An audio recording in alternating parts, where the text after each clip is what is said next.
It is a beautiful day in Vandenberg today, and we are just about 30 seconds from the start or the end of our stage 1 LOX load. And this is when we'll finish loading the first stage with liquid oxygen, and the second stage will wrap up shortly after that. Stage 1 LOX load complete. There is the call out for the completion of the first stage LOX loading. So that first stage, which is the bottom 2/3 of the vehicle and is called the booster, is now fully loaded with RP1 and liquid oxygen, or LOX. And second stage should finish LOX loading in just a little under a minute from now.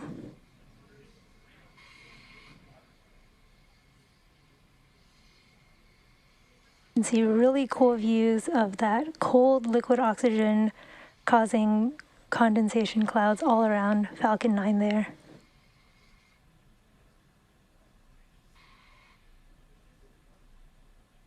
And the reason we load liquid oxygen and fuel so late into Falcon is so that since it's super cold and densified, we want to be able to put as much of it into the vehicle as possible, which is why we wait till as close to launch as possible to load our propellants.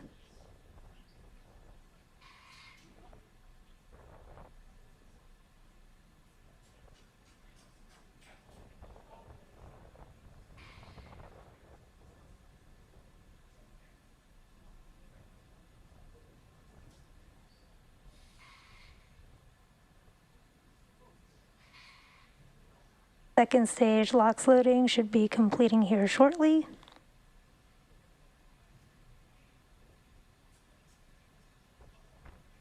Stage 2 LOX load complete. There it is. Falcon 9 is now fully loaded with 1 million pounds of fuel and liquid oxygen.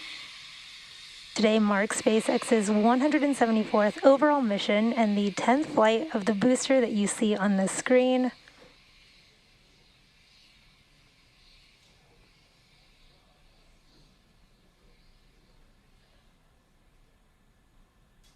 In just a few moments here, Falcon 9 will be in startup and the internal flight computers will take over the countdown.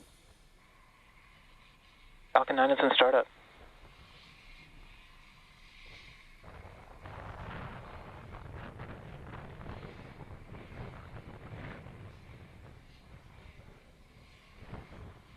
LD is go for launch. The launch director has given that final go for launch. Let's watch Falcon 9 get ready for takeoff.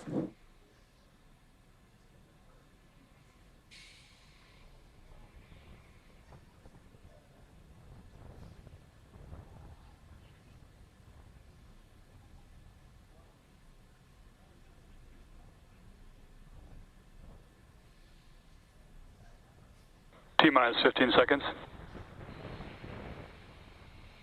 10, 9, 8, 7, 6, 5, 4, 3, 2, 1. Ignition. Lift off of the Falcon 9.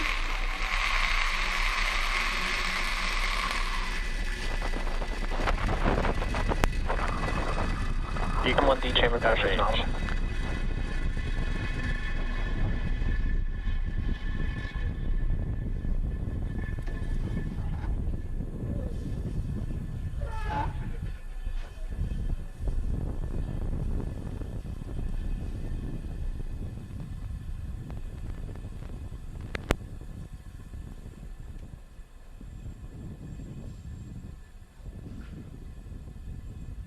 As you saw, we had a beautiful liftoff of Falcon 9 from Vandenberg Space Force Station. Everything is looking good with Falcon 9. Falcon 9 is supersonic. As you heard, Falcon 9 is now traveling faster than the speed of sound.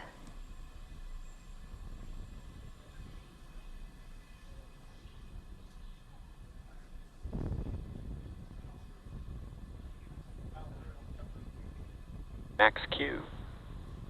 Falcon 9 has just passed through max Q, which is the maximum dynamic pressure that it will feel during flight.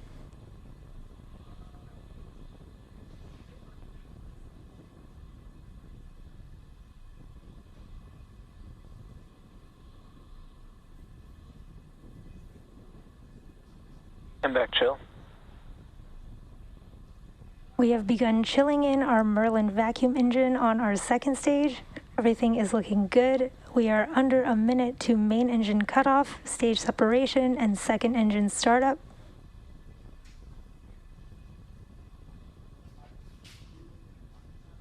You can see on your left the speed and altitude of Falcon 9 right now.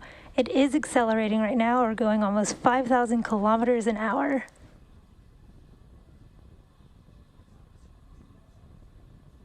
In a few moments here, we will have main engine cutoff, stage separation, followed by Merlin vacuum engine startup, and you'll want to watch for fairing deployment happening just shortly after those three events.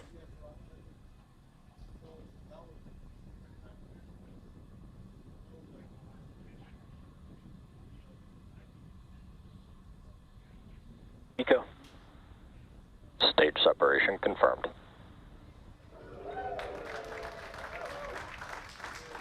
And back ignition. You Fairing separation confirmed. saw main engine cutoff, stage separation, Merlin vacuum engine startup, and there the Falcon halves popping off to reveal our stack of Starlink satellites. You can see the cool fairing half floating away on the screen on your right, back down towards the Earth.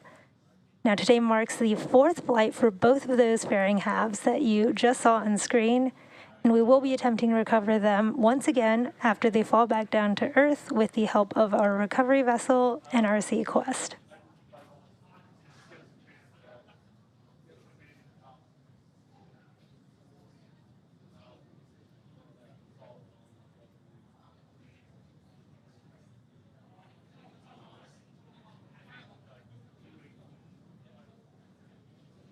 Beautiful live views from the first stage on your left and the second stage on your right. You can see those grid fins on the first stage and that Merlin vacuum engine on your second stage.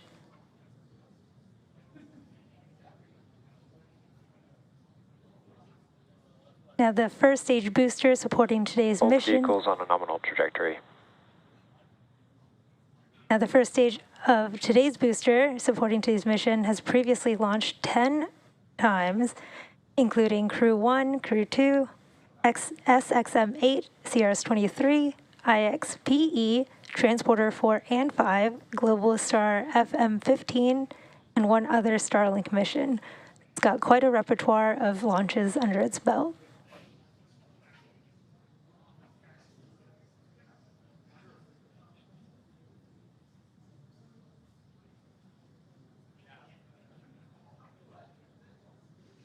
You can see the respective speeds and altitudes of the first and second stages on your bottom left and right. You can see that the first stage is kind of just coasting there as it is making its way back down to Earth, whereas the second stage is accelerating under the power of the Merlin vacuum engine.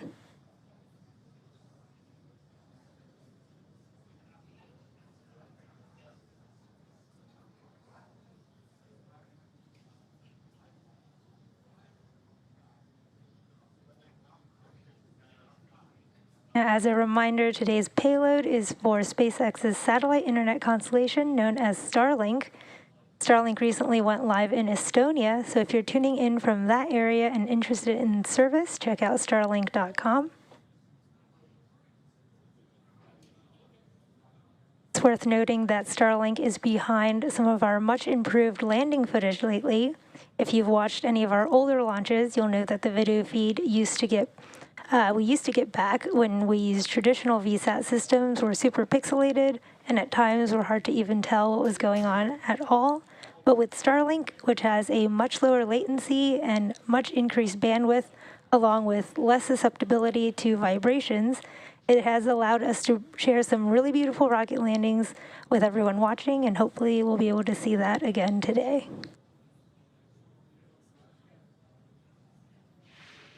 We are just a few Stage moments. 1 FTS has saved. We'll be starting our entry burn Stage 1 here entry burn shortly. startup. There is the start of our first stage entry burn. This is a about a 20-second burn.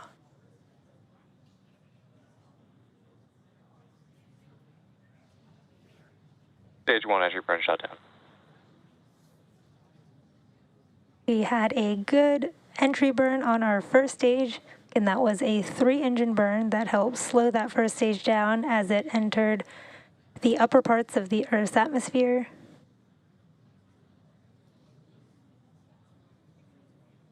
You might notice the speed of that first stage Both vehicles on a nominal trajectory. decreasing significantly as it is coming into the Earth's atmosphere.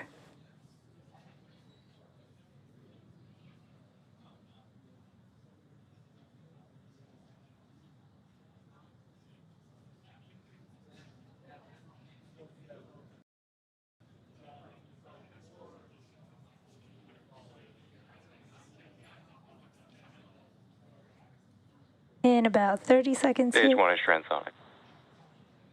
we should be seeing the first stage landing burn. And as you just heard the call out, stage 1 is now traveling near or below the speed of sound. Stage 2 FTSO saved.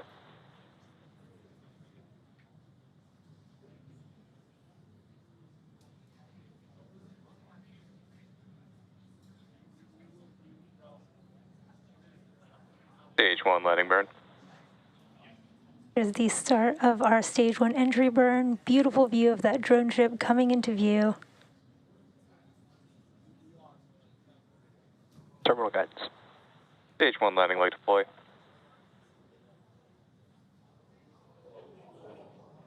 Stage 1 landing is confirmed.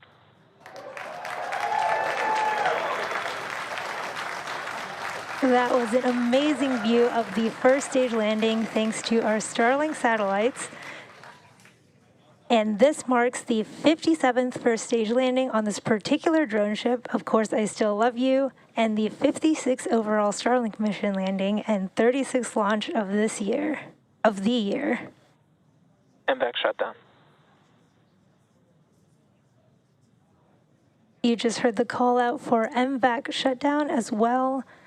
And that was the end of our burn for our Merlin vacuum engine on our second Nominal stage. orbit insertion.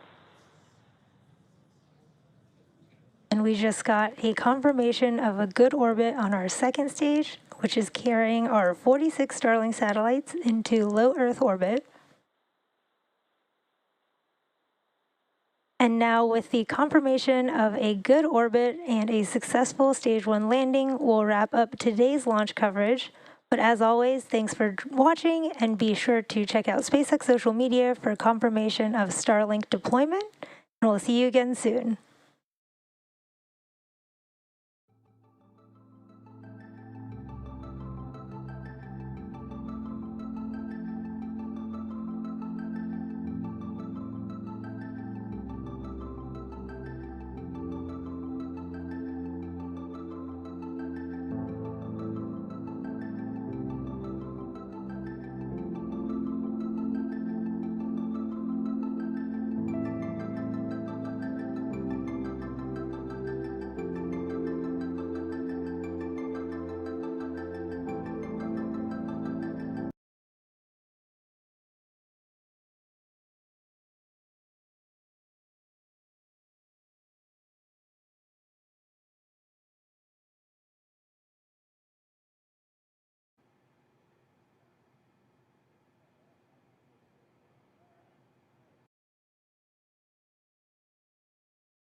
OSC on countdown. Copy, go ahead. OSC, at this time, do we have concurrence that we've properly enforced the public risk clearance criteria set in our procedures and that our FAA license is intact? Affirmative to both. I have checked in with... Good afternoon.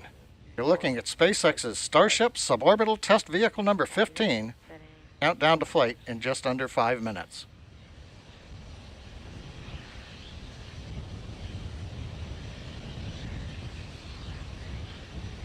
It was almost 5 weeks ago. We launched Starship 11 on a test flight from the adjacent Pad B. Today's flight is from Pad A. Our demonstration objective again is with the last 4 flights. Slowly climb to 10-kilometer altitude, which will take about 4 minutes, turning off engines on the way up as we burn off propellant mass. Once we reach 10 kilometers altitude, we will begin the horizontal descent back to the landing zone adjacent to the launch pad. If all goes well, we'll light 3 engines to flip the stage back to vertical and eventually land on a single engine. This flight includes multiple upgrades and improvements to address the findings from the rapid unplanned disassembly we experienced on the last flight. This vehicle also incorporates changes that get us closer to the orbital configuration planned for flight later.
T-minus 2 minutes, we continue to count down for Starship 15 flight.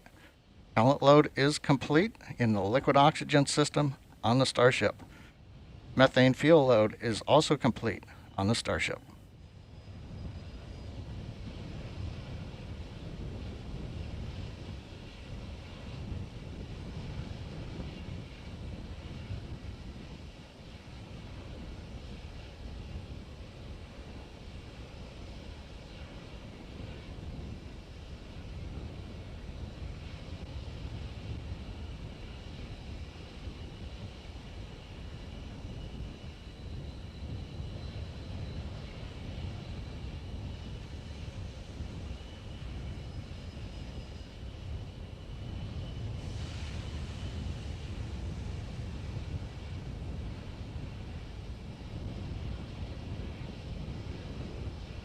T-minus 1 minute. All systems remain go for the flight of Starship 15. We're getting ready to disconnect the quick disconnect from the vehicle in preparation for flight.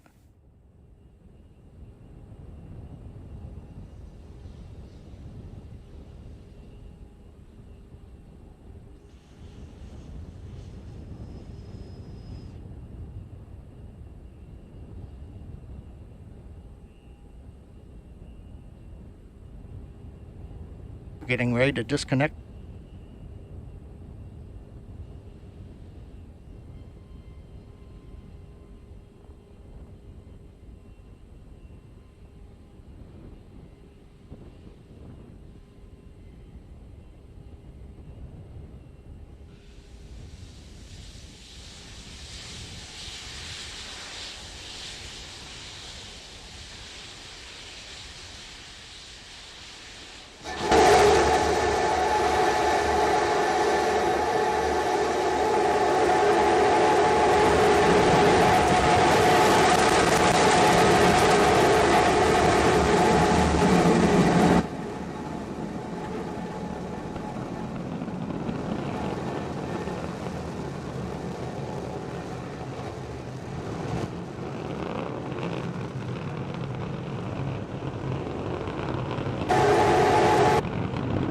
T plus 30 seconds, Starship 15 is airborne as we get a view of the 3 Raptor engines as we're powering our way to 10 kilometers altitude in today's test flight.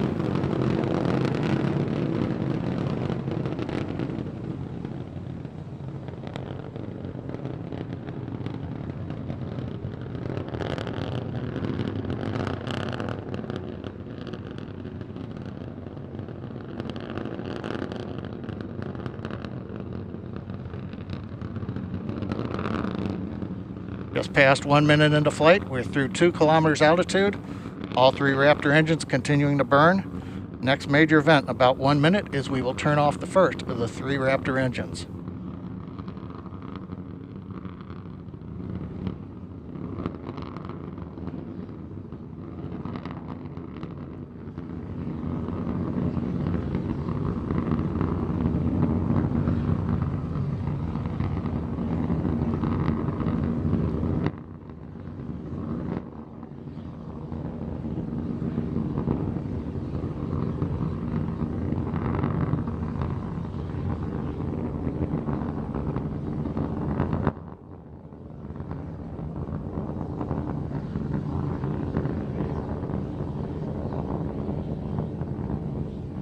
Coming up at T plus 2 minutes, we appear to have frozen the view from the engine cameras. However, the Raptor engine's continuing to perform, and we've got shutdown on engine 3 on time.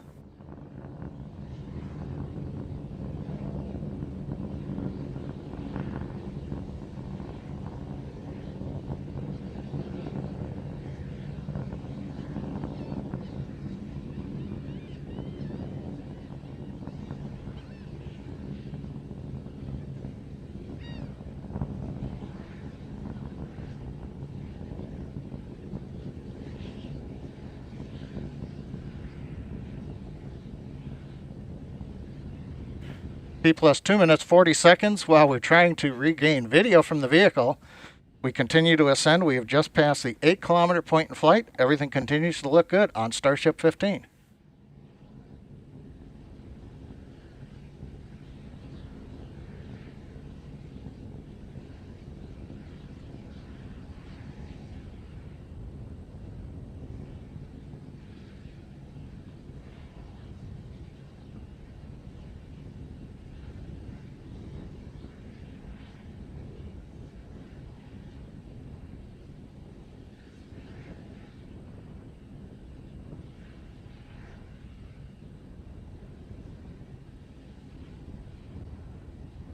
Coming up on 3.5 minutes into flight, we're approaching the 10-kilometer altitude.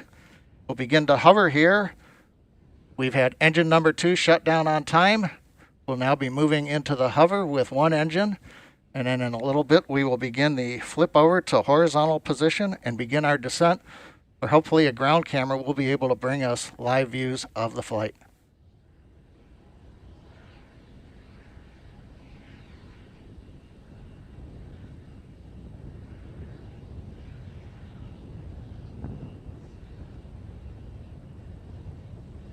Just past T plus 4 minutes into flight, we've got the views back from the Raptor engines.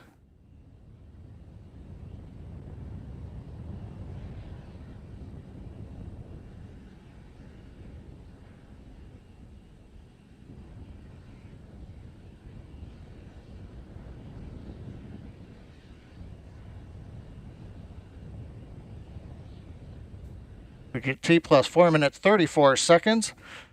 While we're working to regain video, it looks like we've got a shot looking back at the flaps on Starship. We're in the horizontal descent phase now. We're passing 6 kilometers. Now, a reminder, phase that's coming up as we get ready for landing, we will light 3 Raptor engines, flip the vehicle from horizontal to vertical. If things look good, we will shut down 1 Raptor engine and then possibly a second one and land on a single engine in the landing zone. 5 minutes into flight, Raptor continuing to descend. We're coming up on 3 kilometers altitude.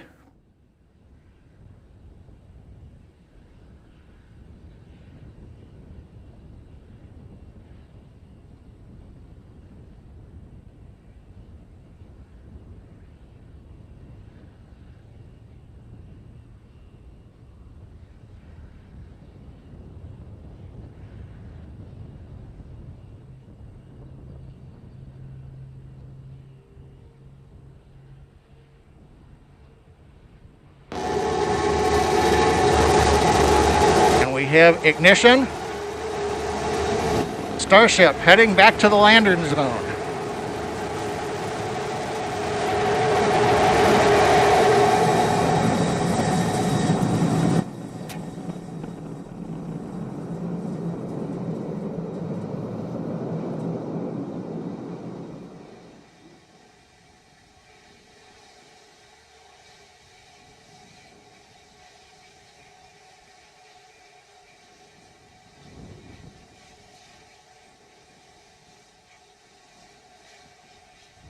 And Starbase flight control has confirmed, as you can see on the live video, we are down. The Starship has landed. We're going through the safing sequence in the flight computer right now. We'll be back in a moment.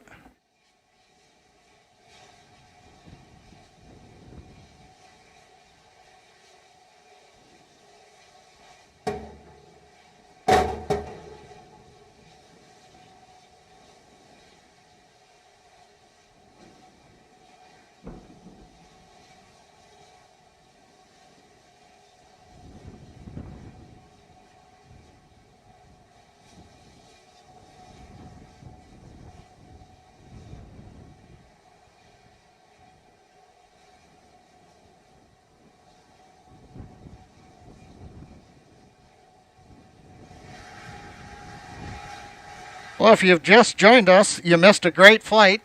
Right now we have successfully landed in the landing zone, right on the concrete. You can see we do have a small fire at the base of the vehicle, not unusual with the methane fuel that we're carrying as we continue to work on the test vehicle design. You may be able to see water going on the pad from the water cannons. But again, Starship 15 powered by 3 Raptor engines. We have successfully launched it from our facility in South Texas, landed after a routine flight where we shut engines down on the way to 10 kilometers, executed the horizontal unpowered descent, and then we got some great views of the engines lighting up as we came down for a landing at a nice slow velocity onto the concrete landing pad. The past 2 weeks have been full of accomplishments by the SpaceX team. We've had the incredible launch of the Crew 2 astronauts on the Crew Dragon Resilience. We've had the first nighttime landing and recovery of the 4 astronauts on Crew Dragon Endeavor's flight last Saturday night, and 2 successful flights of Falcon 9 in the past 7 days, each carrying 60 Starlink satellites successfully into orbit. And now the SpaceX Texas team has flown a test flight of Starship with a landing back in the landing zone here in Starbase, Texas. Also like to remember, this is the 60th anniversary of the first American in space, astronaut Alan Shepard and his Mercury capsule, and SpaceX has landed Starship successfully on this date. Again, an outstanding period as we work to enable the future of human spaceflight and expansion into the solar system. And with that, we're going to conclude today's webcast with the views here of Starship 15. Thank you for joining us here at SpaceX, and have a good day.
Hey.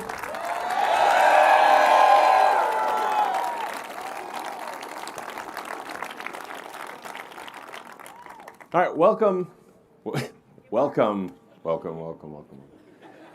to Starbase.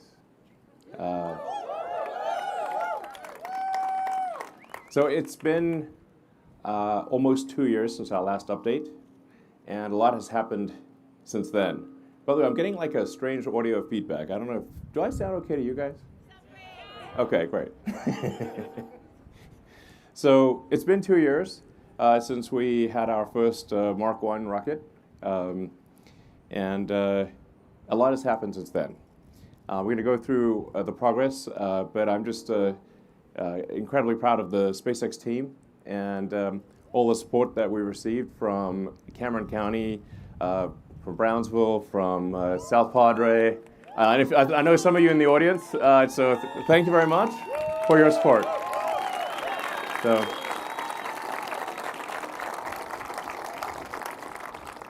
So before we jump into the details of what's happened over the past 2 years, I think it's worth just talking a bit about this, like why are we doing this?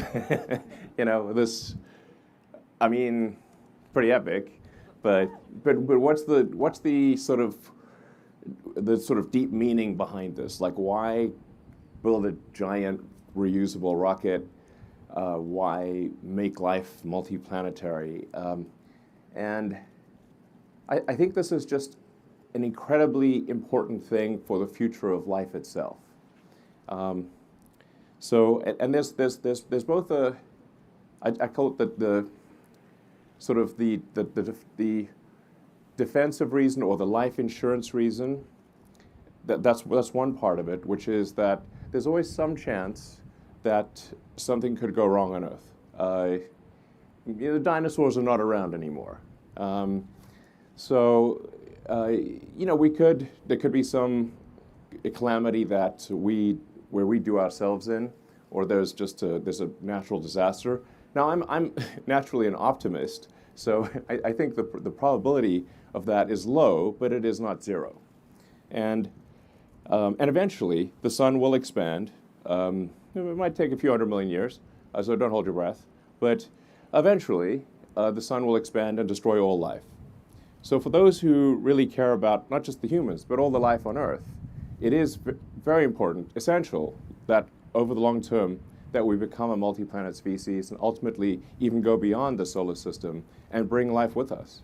And we are life's stewards, life's guardians. The creatures that we love they can't build spaceships, but we can, and we can bring them with us. And I think that's pretty important, for those that care about the environment and care about all the creatures on Earth.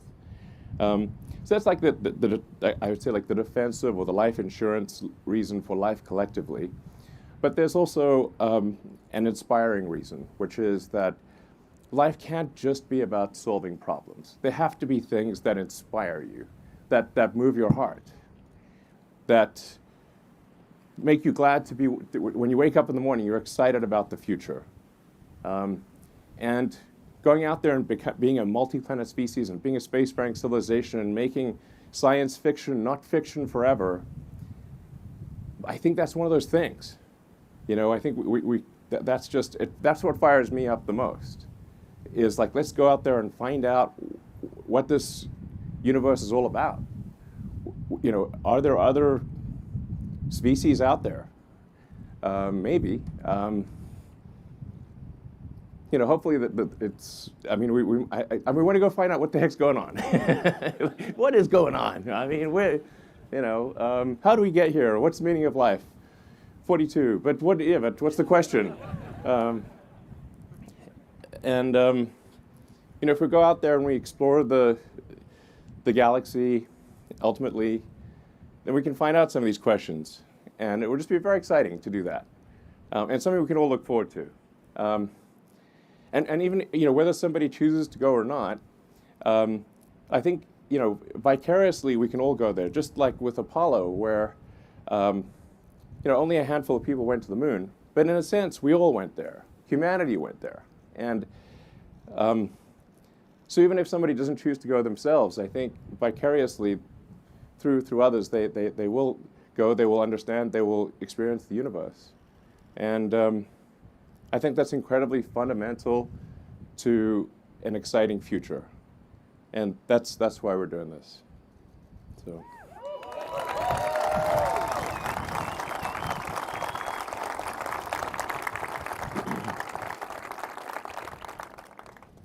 And yeah. Now, one of the rebuttals we'll sometimes hear is, like, sure, but what about all the problems on Earth? And I completely agree that the vast majority of resources should be dedicated to solving problems on Earth. Absolutely. I'd say like more than 99% of our resources should be oriented towards solving problems on Earth. So it's important to note that like NASA's annual budget is only 0.36% of the federal budget. And in fact, of the national GDP, it's less than 1/10 of a percentage point. So it's like we're only spending 0.1% of our resources on space. I think that's okay. You know, like we'll be fine. You know, so just to make sure people don't think like, well, is he suggesting that we just spend everything on space? No, I'm suggesting like maybe 0.5% or something like that. We'll probably be okay. So, and I think given this establishing security for life itself and having an exciting future and inspiring kids about the future, I think it's worth it, basically. Yeah.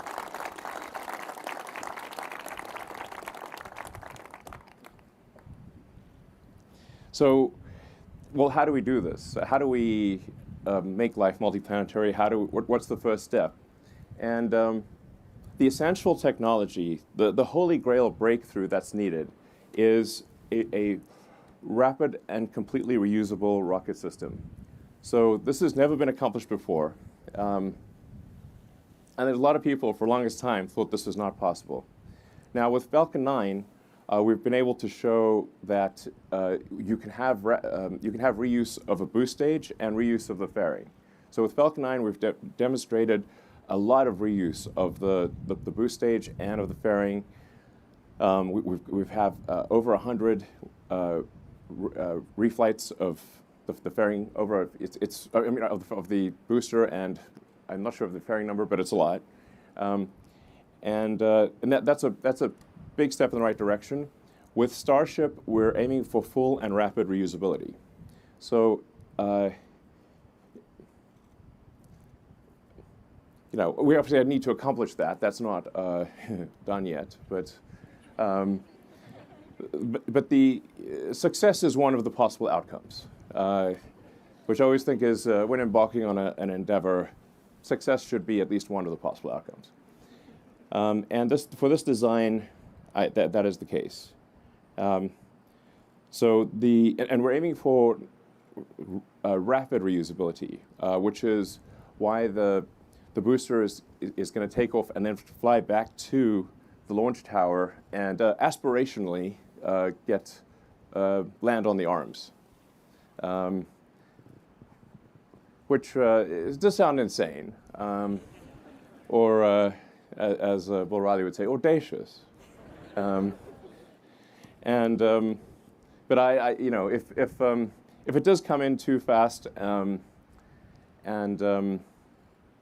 shear off the arms, then I guess it will be a farewell to arms. Sorry. There's the dad jokes, I have to warn you, they're only going to get worse.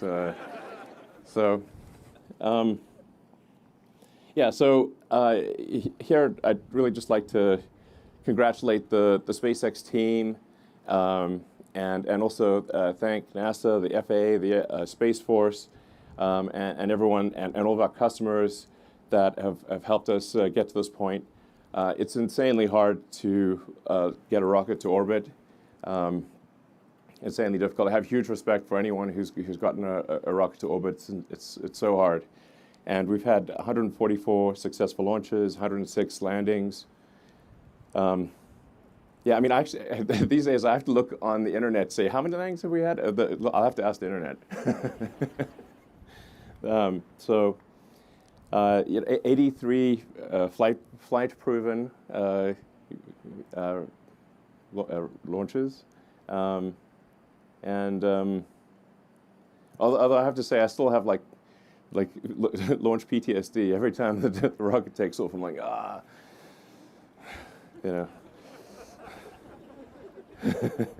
I just see all the ways that it could fail. Like, you know, and then this year we're actually aiming to have around 50 launches, so it's about a launch per week on average. And yeah, so it's a hell of a year we got ahead of us.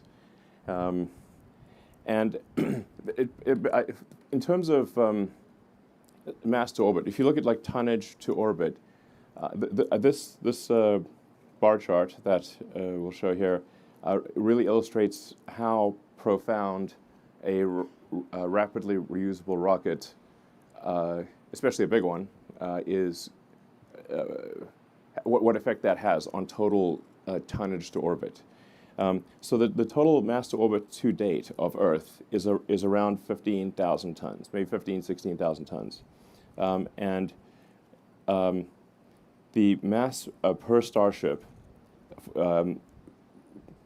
after a year, just 1 year of launching, if it launches 3 times a day, would be equal to all the mass to orbit of Earth to date. That's just one Starship launching 3 times a day for a year. Now, if you have, you know, 10 Starships-ish, then, and we'll have more than that. Our goal is to be making at least a one stack per month, and then ultimately potentially a ship every 3 days. There'll be more ships than there are boosters because the booster actually, even though it's gigantic, will come back in about 6 minutes. Excitement guaranteed. So it only takes about 2 minutes on ascent and then about 4 minutes to return. So you'll know soon. The ship has to complete at least 1 orbit around Earth, and sometimes maybe 3 orbits or more. And each orbit is 90 minutes. So the ship is probably, you know, reusable about every 6 to 8 hours. That's why we say sort of 3 times a day for the ship. And in theory, the booster is capable of being reused every hour. So the propellant pumps are designed to fill the rocket in about half an hour. So this really is designed for rapid reusability.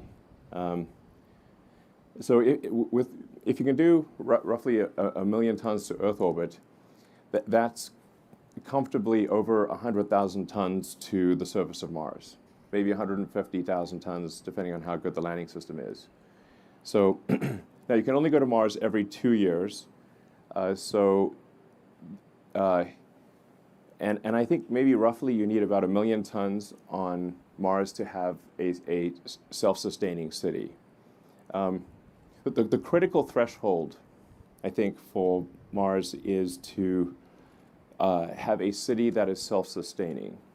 It's going to be incredibly difficult to make a self-sustaining city because if it's missing any ingredient at all, however minor that ingredient is, then if the ships from Earth stop coming for any reason, the city will die out. So the critical threshold to pass one of the most important great filters for any species is to have the other planet no longer dependent on the original planet. So I don't know exactly what that tonnage is, but I suspect it is at least, if one tries to get the right order of magnitude, about 1 million tons. Hopefully it's not more than that. Starship is capable of doing that. it's capable of getting 1 million tons to the surface of Mars and creating a self-sustaining city. And I think we should try to do that as soon as we can. The window of opportunity may be open for a long time, and I hope it is, but it may also be open for a short time. And this is the first point in the 4.5 billion year history of Earth that it has been possible.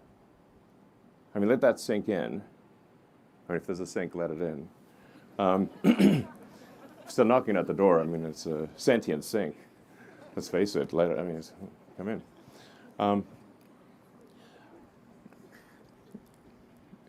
So, 4.5 billion years. It's been a while. This is the first time it's been possible. We need to seize the opportunity and do it as quickly as possible. I mean, to be frank, civilization is feeling a little fragile these days. And like I said, I'm an optimist, but I think we've got to protect the downside here and try to build that city on Mars as soon as possible and secure the future of life. And it's going to be an incredibly exciting adventure.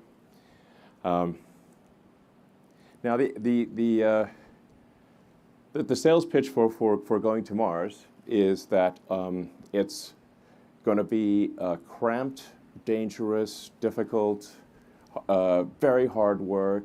You might die, and that's the sales pitch. I hope you like it.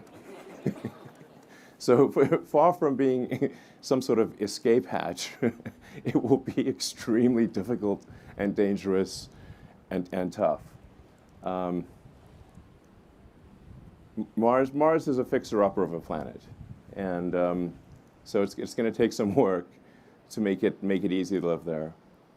But one day we could make Mars a planet like Earth, and I think we should.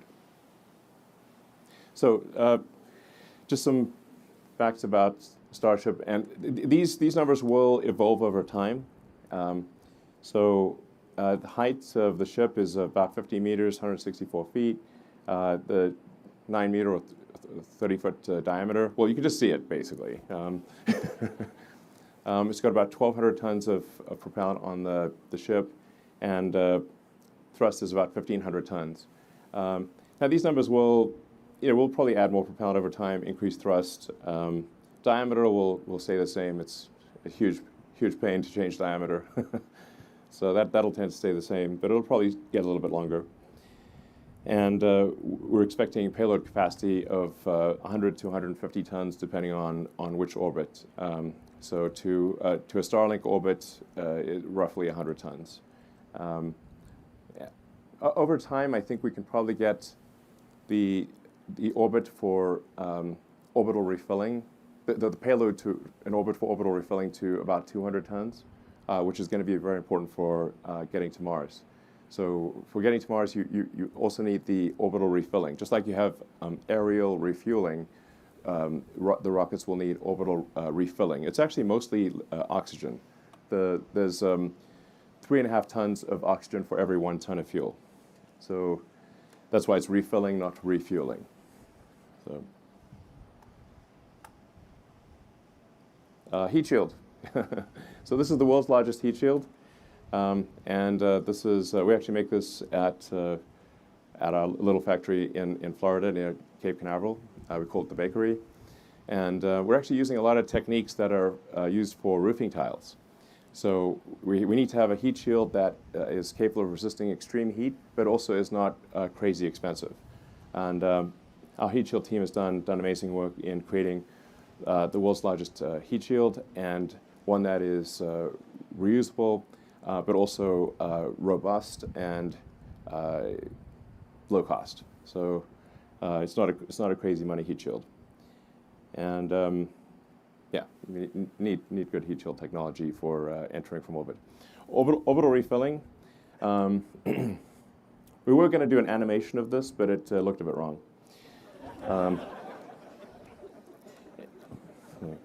It is a fluid transfer.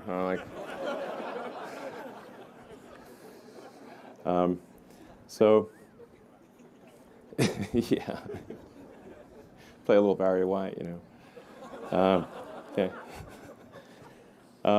So that's one of the technologies that is necessary for getting to Mars. So the ship would get to orbit with its payload, and then in orbit we'd refill the tanks, so it would have enough propellant to get to Mars. Mars is far. So now this is essentially docking in orbit, and with Dragon docking with the space station, this is a technology that that SpaceX has become quite good at. We've done, I think at this point, a couple dozen dockings with the space station, and it's actually way harder to dock with the space station than to dock with yourself. So this is, it is a thing we need to solve for Starship, and I'm confident that we can do this because we've done a lot of orbital docking already with Dragon. But this is going to be an important thing to demonstrate. What won't be necessary in the near term for Starlink launches, but it will be necessary for Mars and the Moon. So let's see, the Super Heavy booster. So it was 70 meters, but then there was an extra half barrel section that the team deleted, and totally accidentally it's 69 meters. It's also booster 4 and ship 20. I mean, this is a pure coincidence. Those numbers won't leave me alone. It's just, I hope it's good luck. So propellant capacity is like around 3,400 tons. I think like I said, it'll probably it will increase over time. Probably get to 36, maybe 3,800 tons. Thrust is around 7,600 tons. That'll probably increase too over time. Just to put this into perspective, though, the Saturn V was 7.5 million pounds of thrust, and Starship is 17. So it's more than twice the thrust of a Saturn V, which was that's the largest rocket ever to get to orbit. It's worth noting Super Heavy is the largest flying object of any kind, or will be. It's yeah, very, very big. You can see it right there. That booster has 29 engines. The next booster, we actually increased the engine count to 33. We've kind of bounced around on engine count, but because I think at one point we had like 37 engines, and then we went to 29. We finally settled on 33 engines, which is about actually the most number of engines you can actually fit under that booster without like expanding the diameter.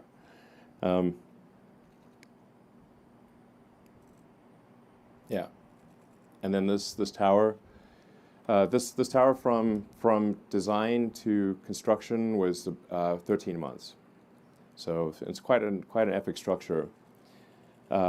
It's really worth emphasizing that the whole launch system, which is basically stage 0, is, I'd say, as complex and difficult as either the booster or the ship. So I really want to emphasize that this is, and it's a very difficult thing that requires a lot of hardcore engineering, and it's really, like I said, the tower and the launch system, which I call stage 0, is just as important as stage 1 and stage 2. I mean, this is really some wild stuff here. In fact, I mean, hard to believe it's real, except, it's right there. So, yeah. And then Raptor development. Raptor 1 was 185 tons of thrust. Raptor 2 is 230 tons of thrust, and I think over time we can get that to probably 250 tons. So that's, and it's also significantly simplified.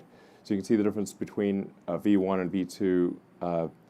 The V2 is, V1 looks like kind of like a Christmas tree spaghetti pile. a lot of fiddly bits. And V2 is greatly simplified while also increasing thrust at the same time. So it actually, Raptor 2 costs about half as much as Raptor 1, despite having much more thrust. And I think just generally being a much easier engine to build and a more robust engine. So very excited about Raptor version 2, and it's only going to get better from here.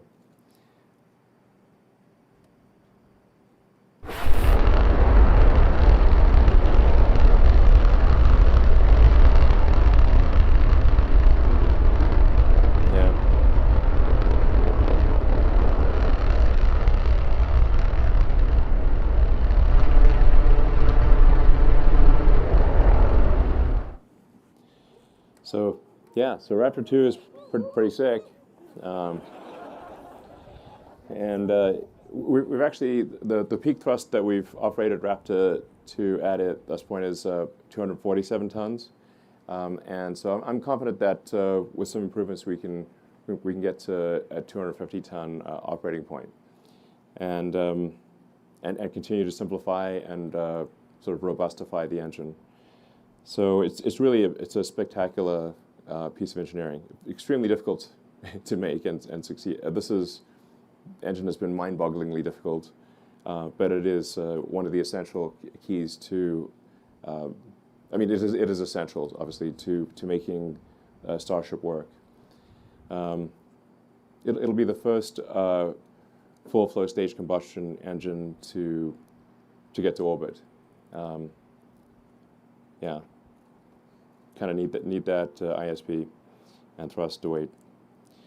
So why Starbase? A lot of people like say why Starbase? Why here? And we kind of needed a confluence of factors. The getting to orbit, you want to launch eastward so that you have help from Earth's rotation.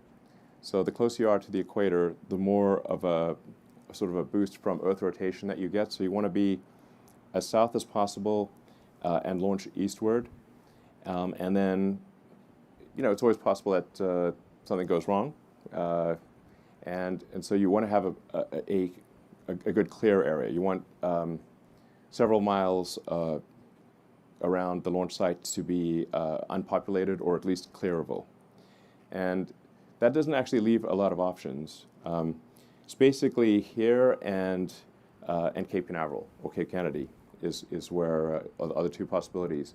And then because we have had a lot of launches going out of the Cape, we didn't want to disrupt the Cape activity, the operational launches, with sort of the advanced R&D of Starship. So it was important to decouple the operational launches from the R&D launches, and that's why we're at this location. And once again, I'd just like to thank Cameron County and the Brownsville South Padre and the remaining residents of Boca Chica Village, where I live, by the way. It's my primary residence is that little village over there. So. And it's been great. It's been great being here, and super appreciate the support of the community. Anyway, thank you.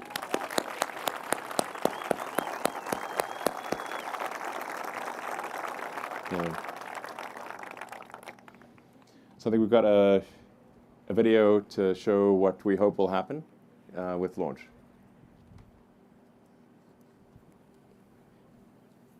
Play it now.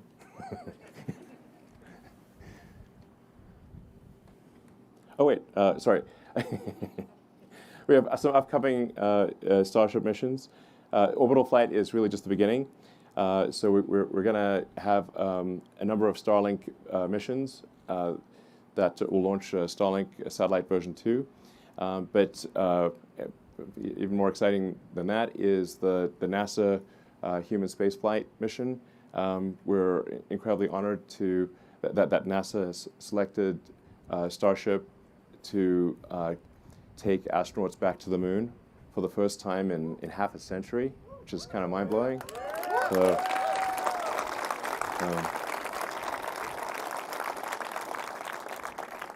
I'd just like to say, like, SpaceX is just deeply honored and appreciative that NASA would choose us for this incredibly important mission, and we'll get it done. And then there's also the Dear Moon mission, which is going to take artists around the moon, and that's Yusaku Miyazawa, and he's going to select I think a dozen artists and do a loop around the moon, which will be very exciting. And there's going to be some future announcements that I think people will be pretty fired up about. So anyway, super exciting future ahead with this. There'll probably be a few bumps in the road, you know, but we want to iron those out with satellite missions and test missions and get to a high flight rate and then have something that's extremely reliable for human spaceflight. So, yeah.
Let's make this real.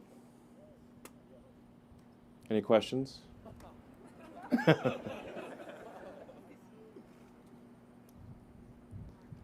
Let's make this real. Cool.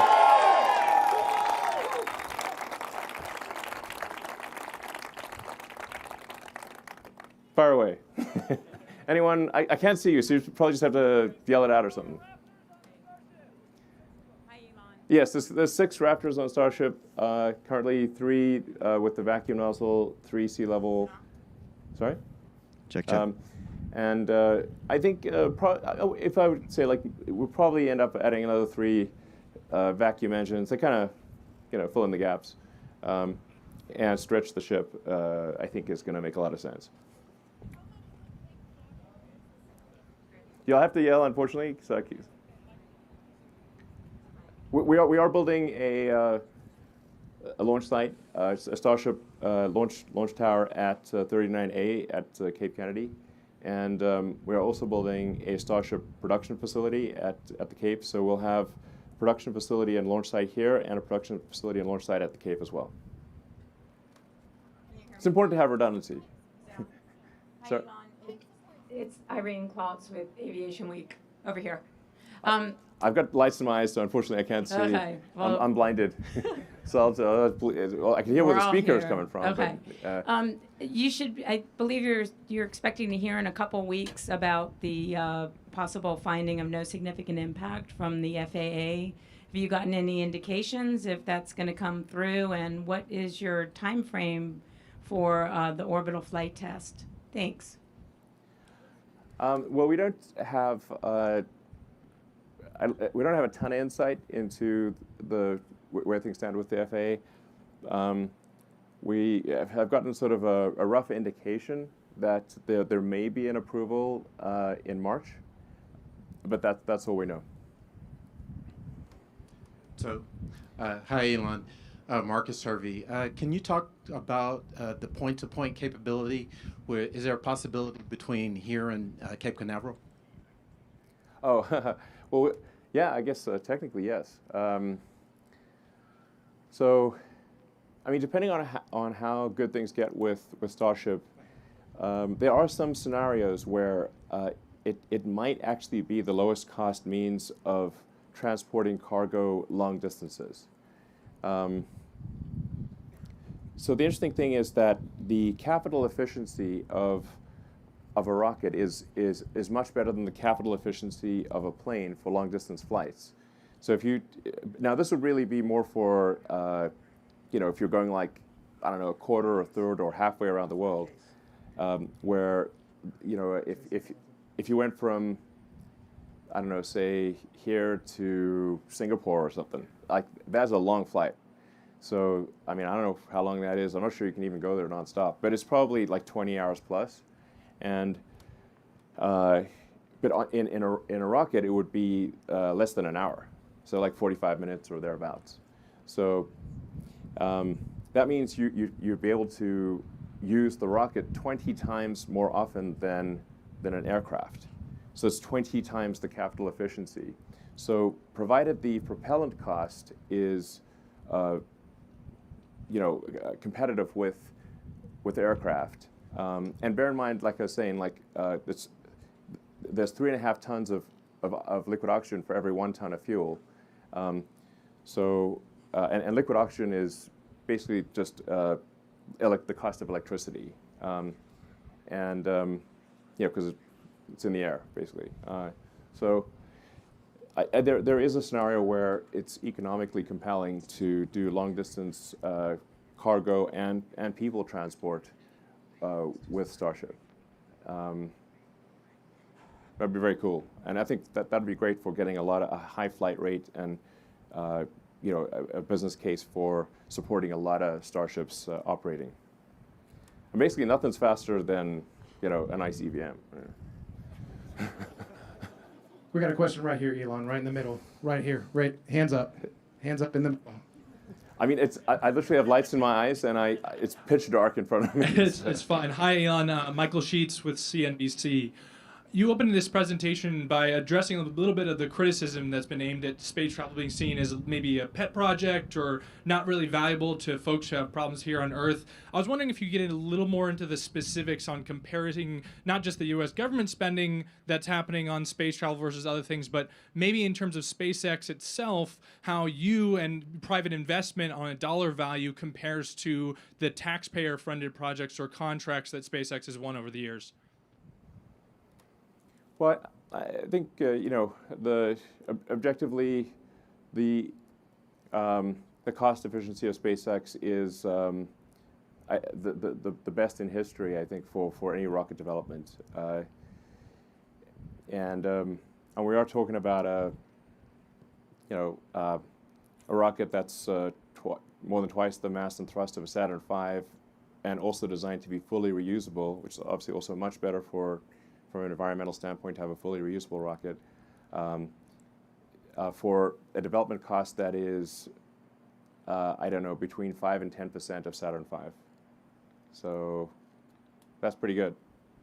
Because we need to make it work, so it's not worked yet, but it will work. Might be a few bumps along the road, but it'll work. I feel at this point, highly confident that we'll get to orbit this year. That's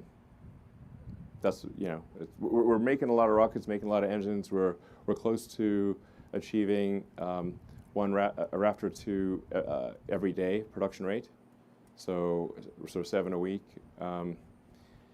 which is tough for a complex engine. And I think by the end of this year, we'll be able to produce a ship and a booster per month. So this is I don't know, at least an order of magnitude, maybe 2 orders of magnitude more efficient than anything in the past.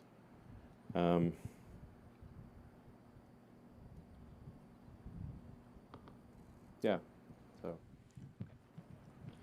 Hey Elon, this is Joey Roulette for Supercluster.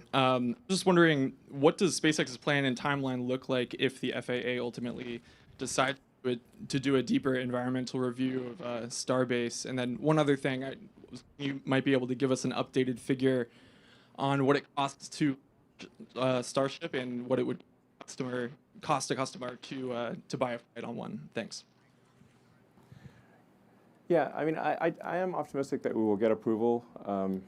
I think objectively, I think this is not something that will be harmful to the environment. We've obviously flown the ship several times and done multiple landings and takeoffs and landings, and we've fired the engines a lot. So I think the reality is that it would not have a significant impact.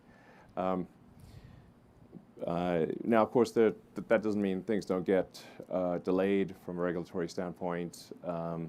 And we are in a litigious society, and so there's always sort of lawsuits from someone, lawsuit city. Now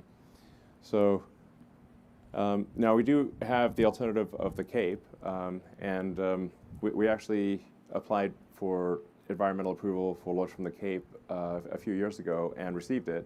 So we actually are approved from an environmental standpoint to launch from 39A. So I guess our worst case scenario is that we would, I don't know, be delayed for 6 to 8 months to build up the Cape launch tower and launch from there. From a cost standpoint, the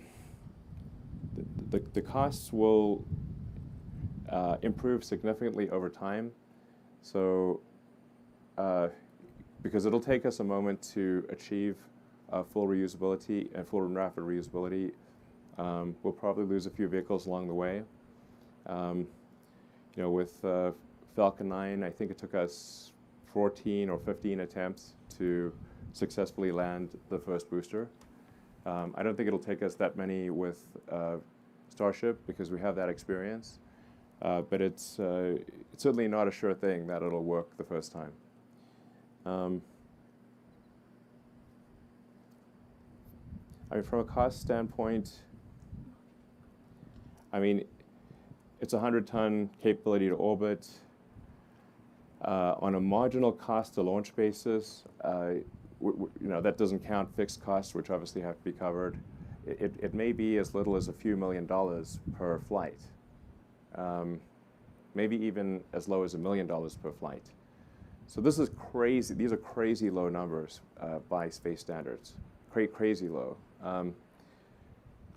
Now, we do have to cover fixed costs, so depending on what our launch rate is, we have to divide the fixed cost by the number of launches. So the more launches that happen, the lower the total cost, fully considered cost per flight would be. But I'm highly confident it would be less than $10 million all in over, if you say like fast forward like 2 or 3 years from now. I think it's highly likely to be everything included less than $10 million a flight for 100-ton to orbit capability. And 100 tons to a useful orbit, not to a low orbit. To a low orbit, it would be 150 tons. So this is ridiculously good compared to everything else. And it should be, because if you think of like, if this was if aircraft were not reusable, how much would an air ticket cost? I mean, it's like, for, I don't know what, a 787 or 777 goes for these days. I don't know, a few $100 million. If you had to spend, $200 million every flight, it would be very expensive to fly somewhere, and you'd need 2 of them for, another one for the return trip. So, it would obviously be absurd. So if you can imagine if we were in a world where aircraft were expendable, and then someone came along with a reusable aircraft, it would be an absolutely profound game changer. That's what needs to happen for life to become multiplanetary, and that's what this design, I'm confident, is capable of that. It's just a question of how long it will take to refine that and have it really dialed. Hi. Hi. Sorry, this is Andrea Leinfelder of the Houston Chronicle. I wanted to know, when and how do you plan to test Starship refueling in space? And also, aside from NASA, Dear Moon, and Starlink, can you elaborate on the potential customer base for Starship? Thank you.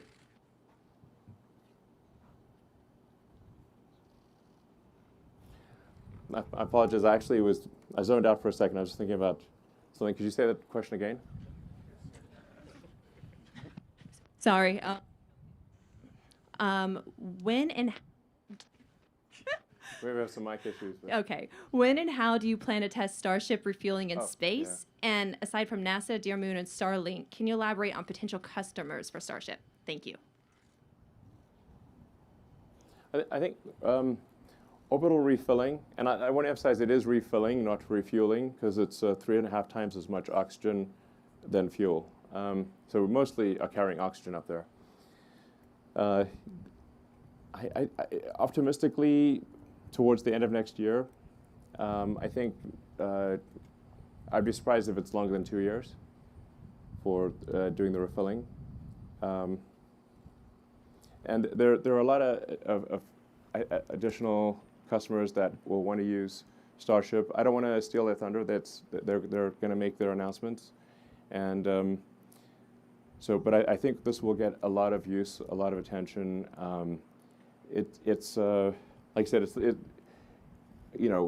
once we make this work, it's an utterly profound breakthrough in access to orbit. And when you have an utterly profound breakthrough, the use cases will be hard to imagine. I mean, when aircraft first came along, aircraft were viewed as toys, like they were like a novelty, not a means of transport. They were like, oh look, we can fly like a bird briefly and dangerously for a few minutes. Nobody at the time, or at least I think very few people at the time, thought that there would be a global aircraft industry with airports throughout the world carrying people to every part of Earth in ridiculously short periods of time. You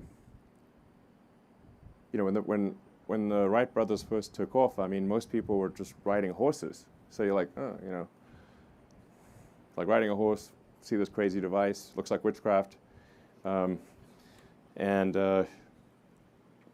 They would not have imagined that there would be aircraft flying, you know, tens of thousands of aircraft flying to every corner of the world.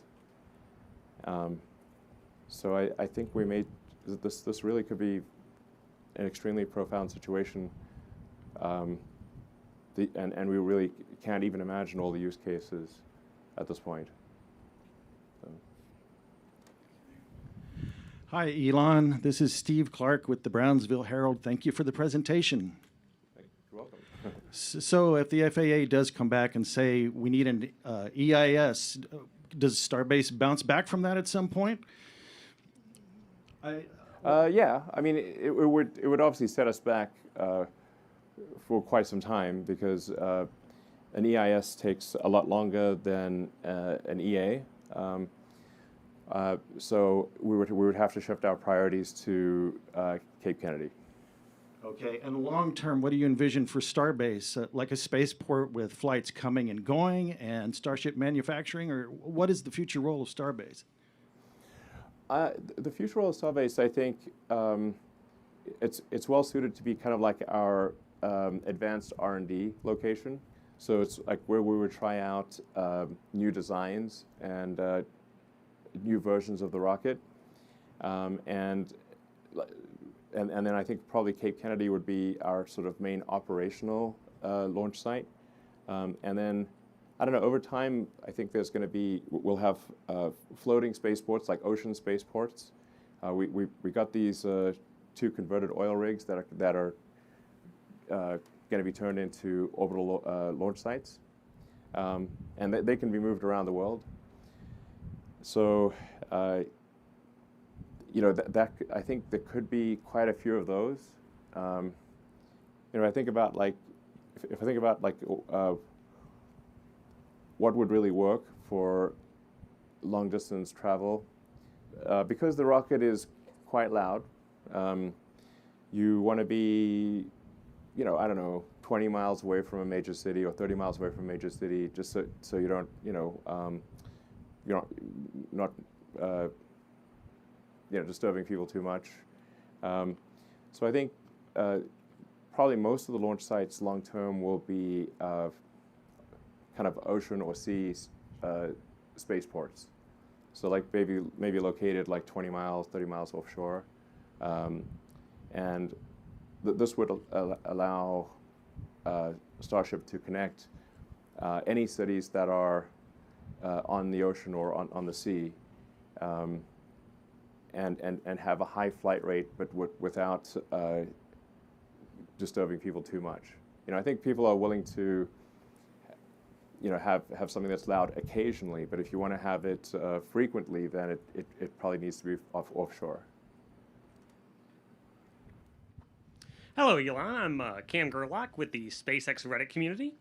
So you've talked a lot about how Raptor 2 is crucially important for Starship development and for the future of Starship.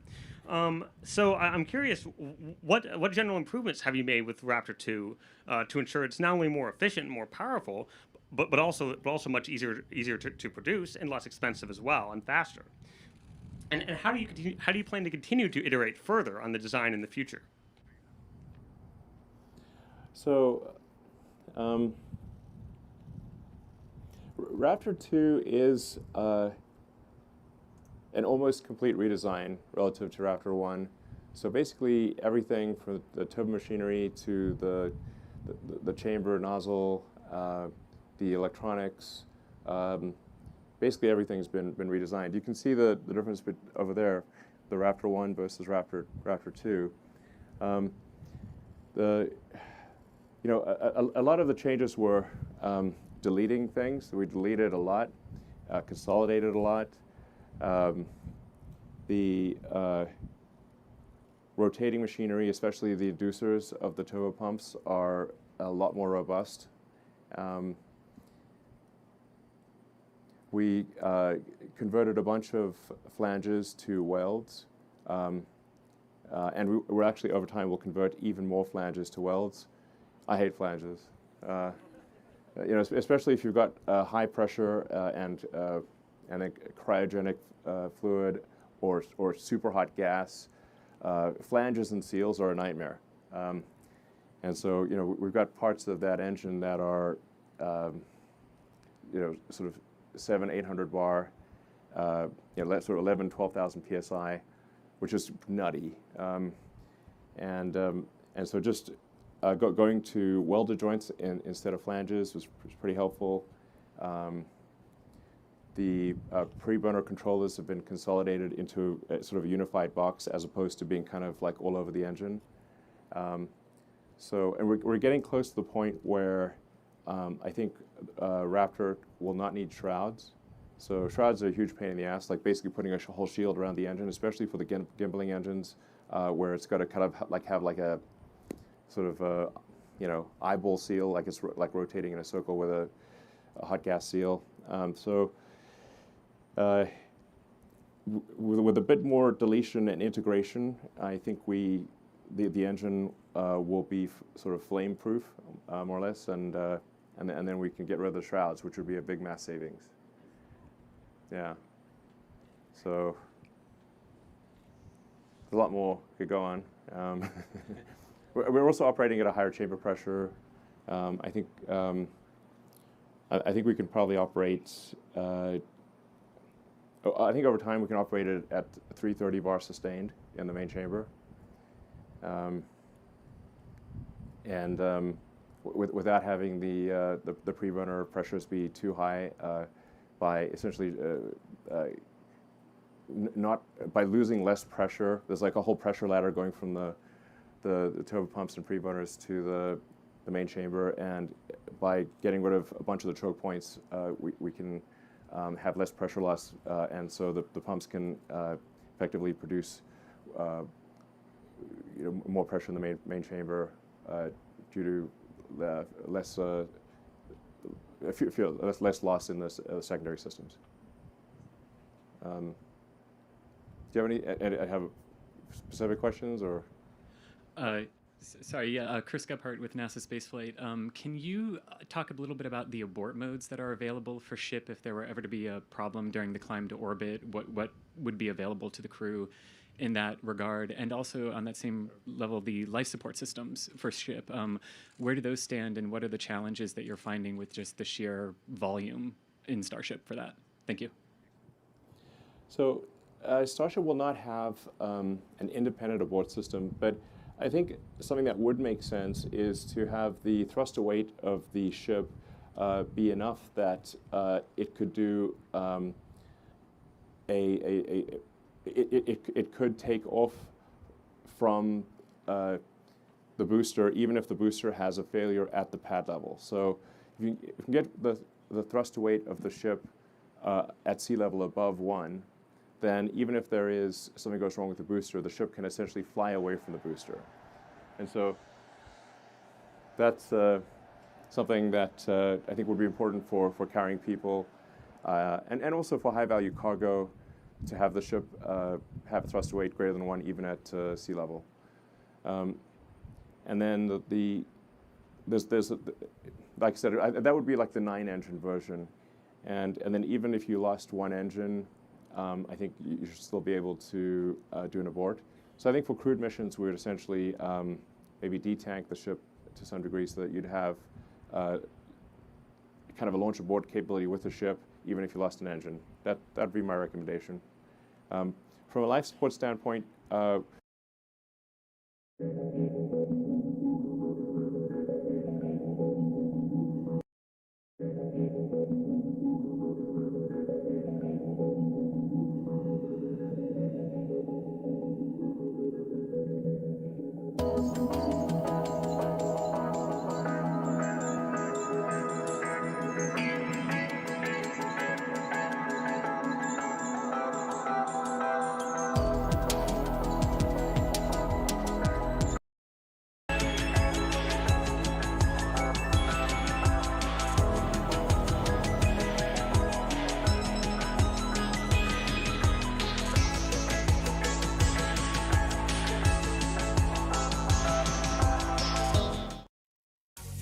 LWO1 WeatherNet.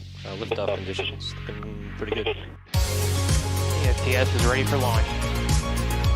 Ignition. Liftoff. Falcon 9 has cleared the tower.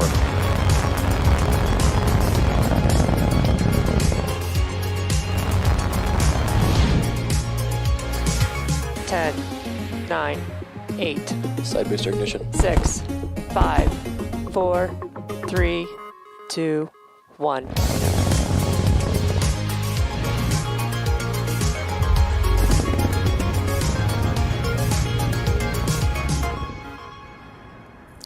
Good morning. It's Thursday, January 13th, and we're here at SpaceX headquarters in Hawthorne, California. You're looking at a live view of the Falcon 9 as it awaits its 10:25 a.m. Eastern Time launch from Space Launch Complex 40 at Cape Canaveral Space Force Station in Florida. My name is Kate Tice, and I'm a Reliability Engineering Manager here at SpaceX. Welcome to the webcast for SpaceX's Transporter 3 mission, our third dedicated smallsat rideshare program launch, and our second launch of 2022. With today's flight, Falcon 9 will deliver 105 spacecraft, including microsats, CubeSats, pocket cubes, and orbital transfer vehicles to sun-synchronous orbit. There will be a total of 82 deployments, which will begin around the T+1 hour mark and last for approximately 30 minutes. Now, due to the lack of ground station coverage at times and the position of our camera, we only expect a handful of our deployments to be visible today. However, we do expect to have telemetry and hear audio confirmation over the nets when in range of ground stations. To see the full list of today's deployments, head on over to SpaceX.com. With liftoff in just over 8 minutes from now, let's take a look to get acquainted with the rocket on your screen. Our two-stage launch vehicle stands about 70 meters tall when fully fueled. It'll hold just over 1 million pounds of propellant that the vehicle will burn through in less than 3 minutes after liftoff. The first stage, which is the bottom two-thirds of the vehicle, you can see it there on your screen, is the booster which has 9 Merlin engines that do the bulk of the work to get Falcon 9 off the ground and up to the thinner parts of the Earth's atmosphere. At about 2.5 minutes into flight, it'll separate and make its way back to Earth and target a land landing back at Landing Zone 1, which you see there on your screen. Today's mission marks the 10th flight for this particular booster, which debuted in May 2020 on our Demo 2 mission to the International Space Station. You will notice the soot left over from its previous 9 flights. On top of the first stage is the black carbon fiber inner stage. It connects the 2 stages and houses the pneumatic pushers that allow the first and second stage to separate during flight. Then on top of the inner stage is the Falcon 9 second stage, and that will take the payloads to their eventual destination in orbit. After the first stage separates, the second stage will then carry the 105 spacecraft to orbit. Right now, those satellites are enclosed inside the large nose cone that you see there. It's located on top of the rocket, and this is called the fairing. Its job is to protect the payload until the vehicle is outside the Earth's atmosphere, at which point the fairing separates to expose the satellites to space. Today, we're flying a brand new fairing, and we will be attempting to recover the halves from the water once they return to Earth. The chief engineer held a technical poll at T-1 hour, and the launch director held a propellant load and launch go, no-go poll at T-38 minutes. Since T-35 minutes, Falcon 9 has been loading propellants. Falcon 9 is a bipropellant vehicle, which basically means it uses 2 types of propellants. For fuel, it's a refined form of kerosene called RP1, and the oxidizer is a super-chilled liquid oxygen, or LOX. Currently, RP1 is fully loaded on the second stage, and nearly fully loaded on, actually I'm seeing here, it is fully loaded on the first stage as well, and liquid oxygen loading is currently underway on both the first and second stages. We're also loading helium into storage vessels on the first and second stages. During flight, we will take that cold helium and run it through the heat exchangers on the Merlin engines. The resulting hot helium is used to fill the empty volume in the fuel and LOX tanks that's created by the engine pumps as they pull propellant out of the stage. At T-minus 7 minutes, we began engine chill. This is where we opened the pre-valves between the first stage prop tanks and the 9 Merlin engines. This allows a little bit of cold liquid oxygen to flow through the turbo pumps, which brings them down to a temperature close to that of the super chilled propellant that will soon be flowing through the engines at liftoff. We're just about 4.5 minutes away from liftoff. The vehicle is healthy and we're currently working no issues. The range is ready to support, and as for weather, we can see that it's a beautiful blue sky day in Florida. There is less than 10% chance of violating the launch commit criteria, so basically the weather rules. And we can see on the screen there that the clamps there around the second stage, just below the fairing, have begun to open. So at this point in time, Falcon 9 is moving into the final stages of the countdown.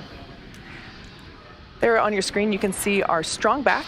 That's part of the transporter erector, also called the TE. The TE is what we use to roll out the rocket from the launch pad and raise it to its vertical launch position. The TE is also what routes power, fluids, and communication to both the rocket and the satellite. The transporter erector has the launch mount, and that's what the first stage is attached to, and the strong back that is hinged to the launch mount. And if you listen closely, you can hear the hissing and popping of pressure venting from the rocket and the plumbing in the transporter erector. As I mentioned before, LOX load is underway for both the first and second stages. RP1 loading is complete on both stages. And it looks like LOX load on the first stage just finished up. Vehicle remains in good health.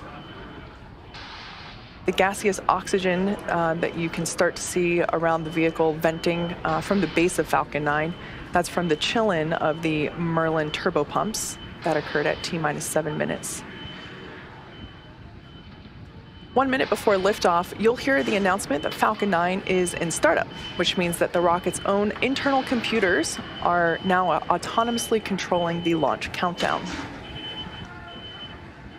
As I mentioned before, our satellites are there inside the fairing. They continue to be healthy.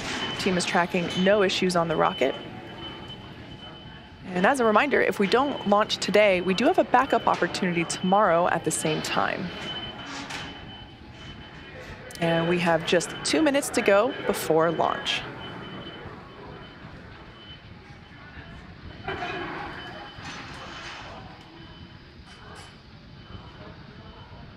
At this point in time, LOX load on the second stage has just completed. And we can see the white gaseous clouds around the vehicle as, like I said, LOX load is complete on second stage as well as first stage. So those lines will be venting from the TE. Ground gas closeouts. The next milestone we're coming up to is startup. You'll hear the call out for that at T-minus 1 minute. And that's the indication that the flight computer has taken over.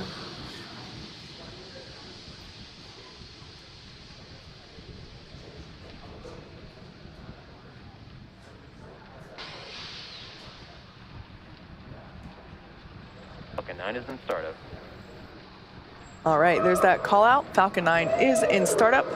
At this point in time, stage 1 and stage 2 are beginning to pressurize for launch. LD, go for launch. And there was our final go for launch today from our launch director.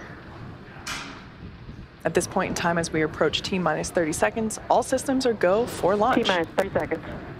Let's listen in to the final countdown.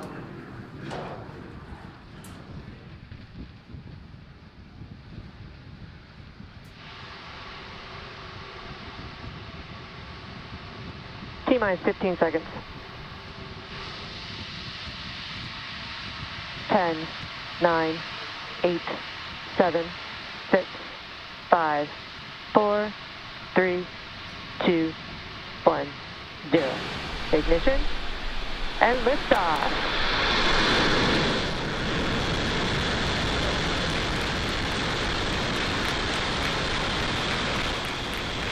Vehicle's pitching downrange. Gear pressures are nominal.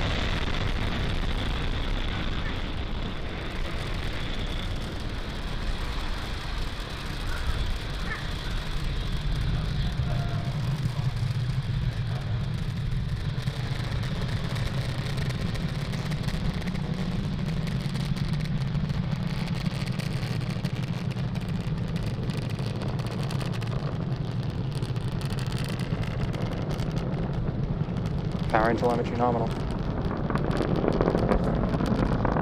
All right, as you can see, Falcon 9 has cleared the tower, lifted off from Cape Canaveral Space Force Station.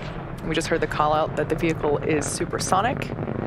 We're currently going to throttle down the engines in preparation for max Q coming Max up. Q. Oh, there we heard it. So that was the moment of greatest aerodynamic pressure that the vehicle will experience in flight today. Everything looking nominal with stage 1 trajectory. Now we have 5 events coming up in quick succession. MECO, or main engine cutoff, stage separation, stage 1 flip, second engine start 1, and the boost back burn. And you can follow along with those events there on the timeline at the bottom of your screen. Beautiful view of the Florida coastline. Main engine cutoff coming up in just under 30 seconds. As I mentioned before, we will be attempting to land the booster back on land at landing zone 1. This is known as return to launch site, as opposed to a drone ship landing.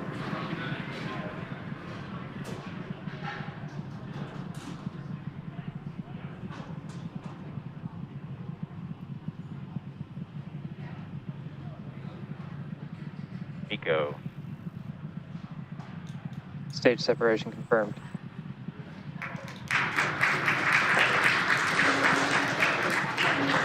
Back startup. Stage 1, boost back startup. So you can see there on the right-hand side of your screen, second stage MVAC engine has ignited. The first stage on the left-hand side is performing the boost back, which, as you saw just moments ago, the first stage flipped itself over and is now making its way back to the coast of Florida.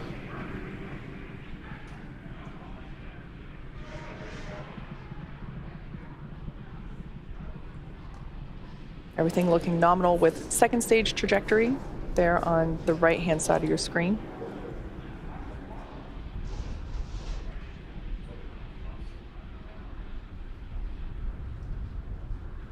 Stage 1, boost back shutdown. All right, so there we heard the call out that the boost back burn has concluded. That was the first of 3 burns that the first stage will perform today. And we can see the grid fins beginning to deploy there on the left-hand side of your screen.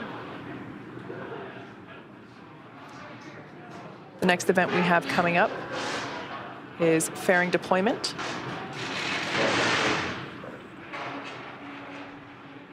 All right, there you can see the 2 fairing halves have separated, fallen away from the vehicle, exposing the 105 spacecraft to the vacuum of space.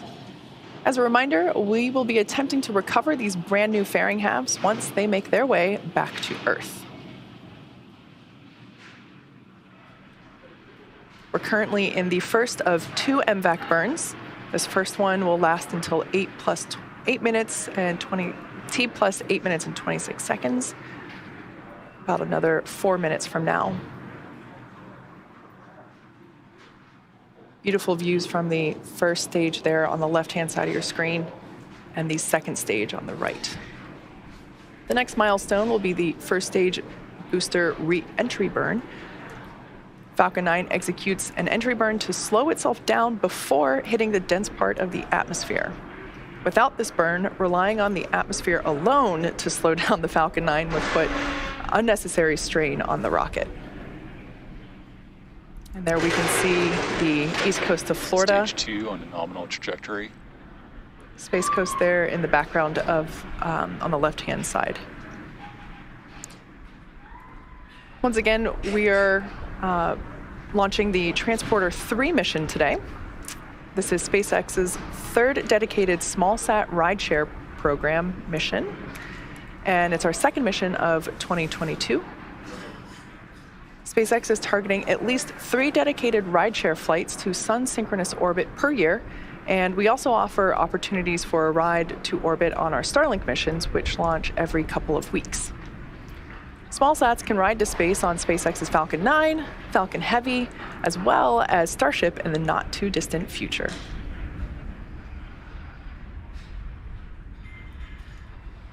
On the left-hand side of your screen, we can see those grid fins have deployed. Falcon 9 has 4 hypersonic grid fins positioned at the base of the inner stage, and they orient the rocket during reentry by moving the center of pressure.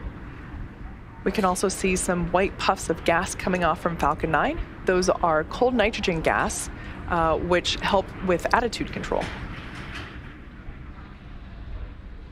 After first stage landing, the second stage will cut off its MVAC engine and relight it approximately 45 minutes later for deployment of all 105 spacecraft. As for first stage, its next event is the entry burn. Stage 2 FTS has safed. Stage 1 entry burn startup. And there on your screen, we can see that that entry burn has begun. Once again, this burn is designed to slow the booster down as it returns through the dense part of the atmosphere. Stage 2 on nominal trajectory. As we just heard there, Stage 1 entry burn shutdown. Everything continuing to look good with second stage. As I mentioned earlier, we'll be attempting to recover this booster for the 10th time today, and we're targeting a land landing at landing zone 1. The first stage has just one more burn left, the landing burn. Yes, it's safe. It begins just before touchdown and provides the booster a soft descent before landing. About the same time that Falcon lands, we are expecting SECO, or second engine cutoff, 1 of our second stage. Just a few seconds away from landing. Stage 1 is transonic. Vehicles traveling around 900 miles per hour. Really puts the deceleration into perspective. In the span of less than a minute, we'll have reduced from twice the speed of a Stage jet 1 landing burn. all the way down to 0 as the rocket lands. There's a view on the right-hand side. Stage 2 in terminal guidance. Of the landing, back at landing zone 1.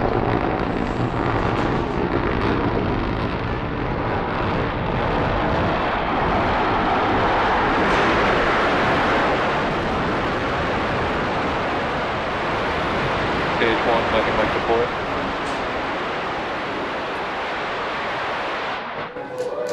Stage 1 landing is confirmed.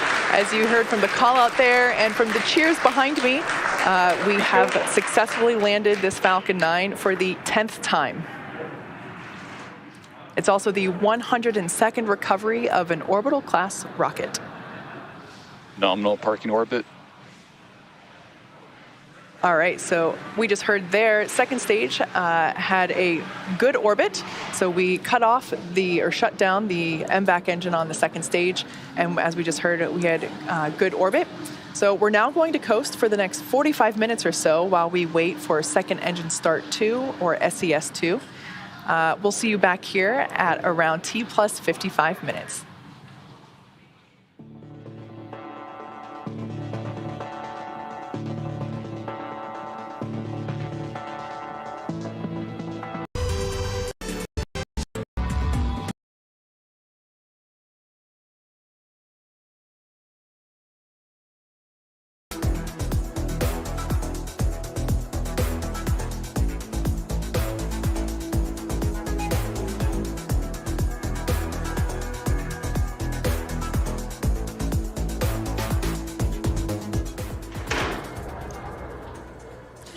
Welcome back to the Transporter 3 mission, our third dedicated rideshare mission.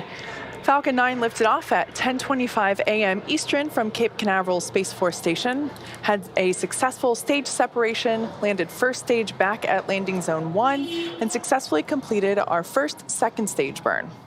We're now waiting to relight the MVAC engine on the second stage for the second and final burn. It will be a quick burn lasting only 2 seconds, and we're anticipating that to begin in just a couple seconds.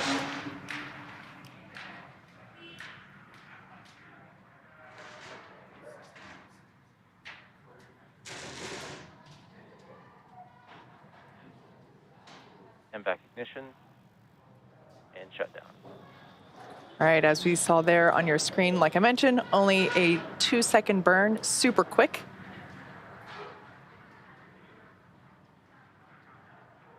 Nominal orbit insertion.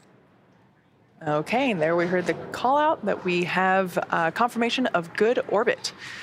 Next up, starting around T+1 hour, we will start the deployments of our 105 spacecraft.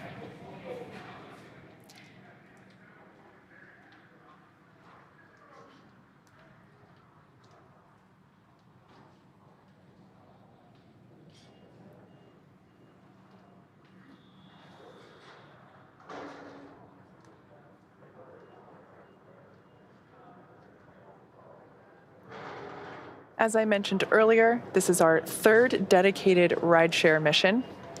Our goal with these rideshare flights is to provide small satellite operators with competitive pricing, increased flight opportunities, and flexibility.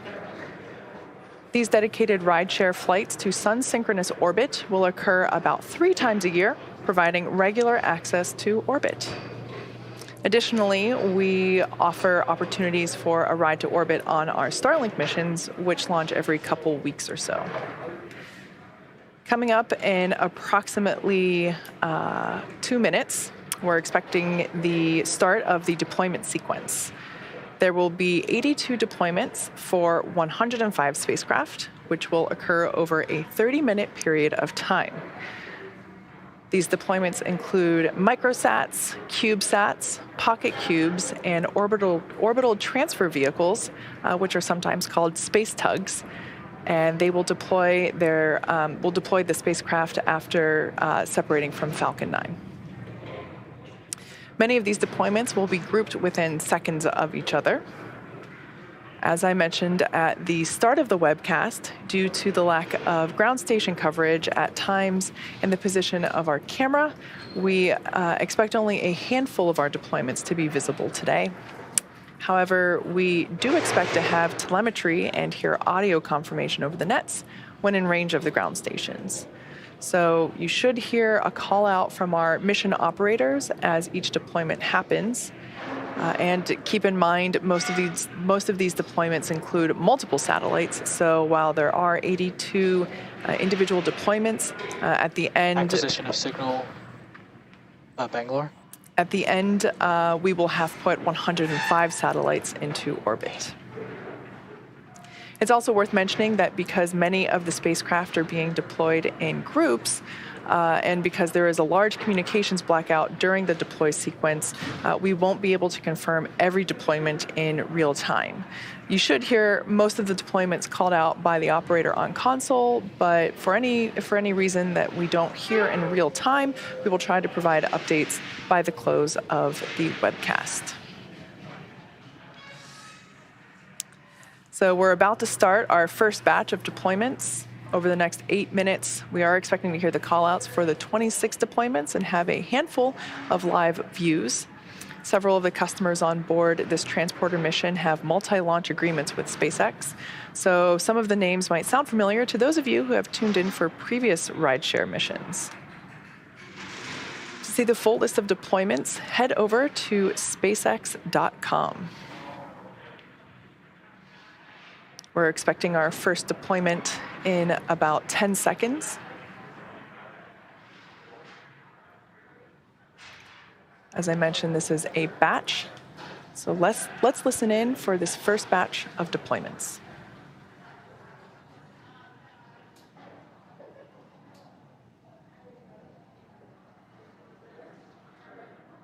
Unicorn 2E separation confirmed.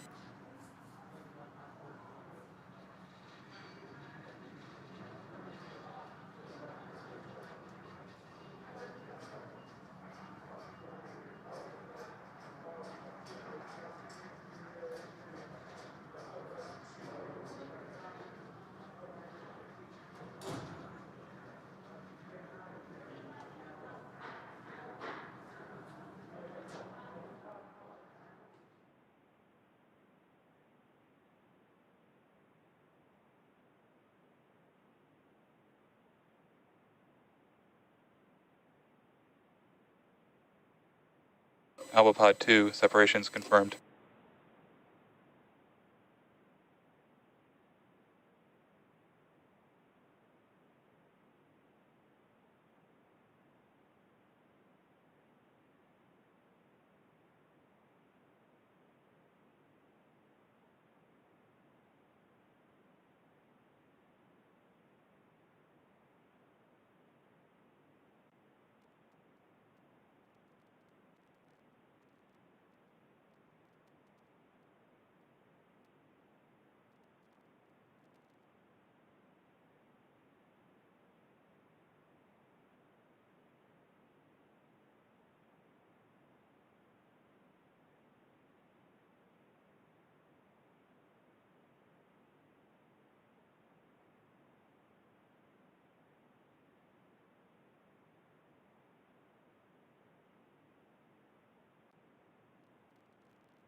Alpha Pod 3, separations confirmed.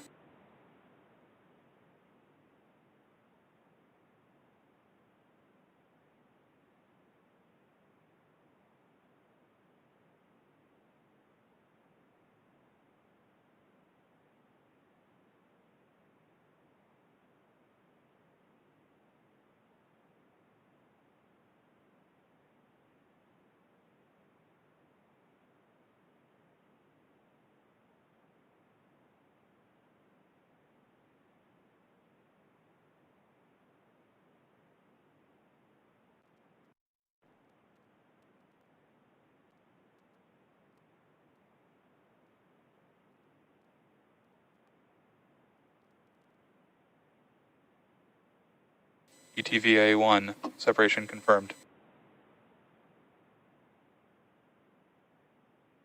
IPSO 1, separation confirmed.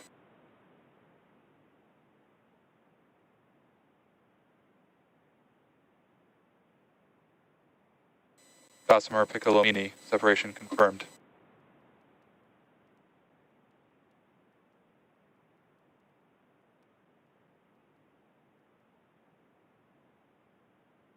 DWASAT 1, separation confirmed.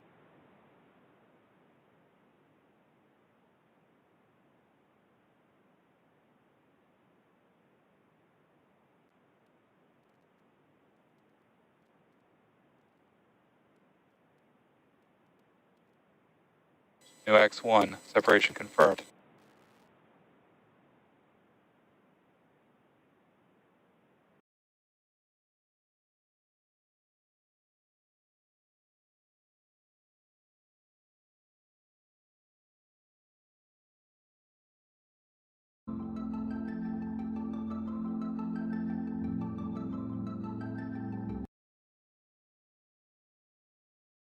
Launch auto sequence has started.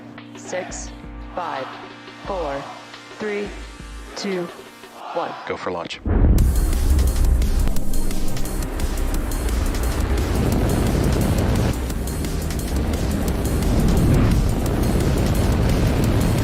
Vehicle is supersonic. Stage separation confirmed. Dragon, separation confirmed.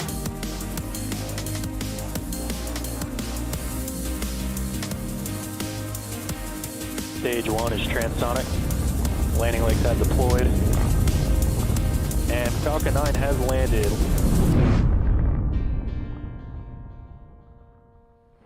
Good afternoon. You are watching the 56th Starlink mission, SpaceX's 36th launch of 2022.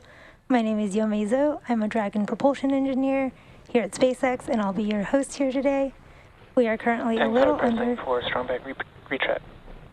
We are currently a little under T-minus 5 minutes from launch, and teams are tracking no issues We are lifting off from Vandenberg today, and while it can typically be very foggy in Vandenberg, conditions are looking really good with only a 20% chance of violating launch commit criteria. We are getting ready for strong back retraction. The range is green and ready to support liftoff in just a little over 4 minutes from now, and in preparation for liftoff, we hopefully should be able to see the clamp arms and TE retraction happening here shortly. You can see the clamp arms opening just below the fairing there.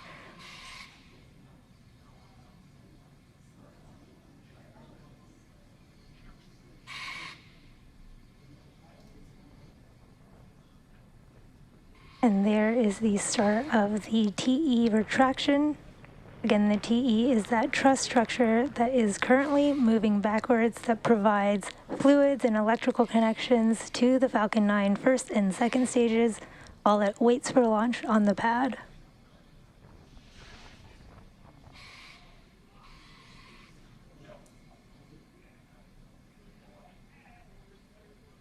It is a beautiful day in Vandenberg today, and we are just about 30 seconds from the start or the end of our stage 1 LOX load. And this is when we'll finish loading the first stage with liquid oxygen, and the second stage will wrap up shortly after that. Stage 1 LOX load complete. There is the call out for the completion of the first stage LOX loading. So that first stage, which is the bottom 2/3 of the vehicle and is called the booster, is now fully loaded with RP1 and liquid oxygen, or LOX. And second stage should finish LOX loading in just a little under a minute from now.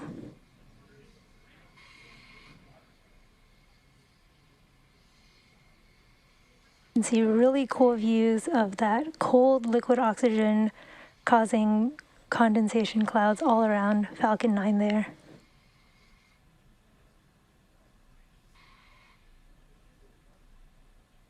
And the reason we load liquid oxygen and fuel so late into Falcon is so that since it's super cold and densified, we want to be able to put as much of it into the vehicle as possible, which is why we wait till as close to launch as possible to load our propellants.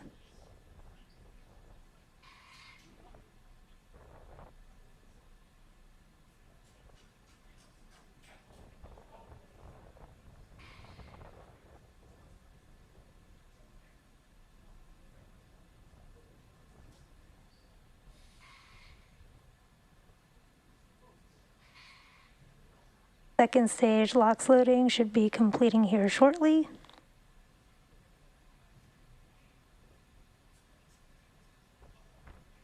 Stage 2 LOX load complete. There it is. Falcon 9 is now fully loaded with 1 million pounds of fuel and liquid oxygen. Today marks SpaceX's 174th overall mission and the 10th flight of the booster that you see on the screen.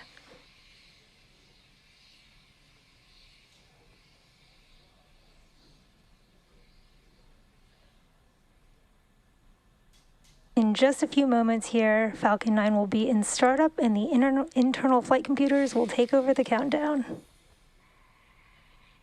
Falcon 9 is in startup.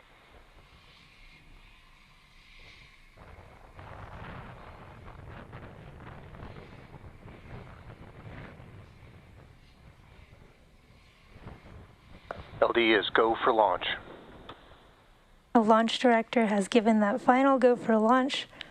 Let's watch Falcon 9 get ready for takeoff.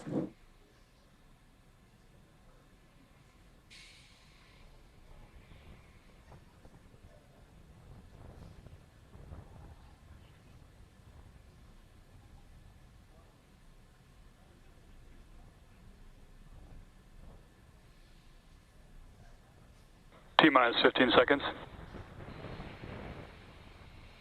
10, 9, 8, 7, 6, 5, 4, 3, 2, 1. Ignition. Lift off of the Falcon 9.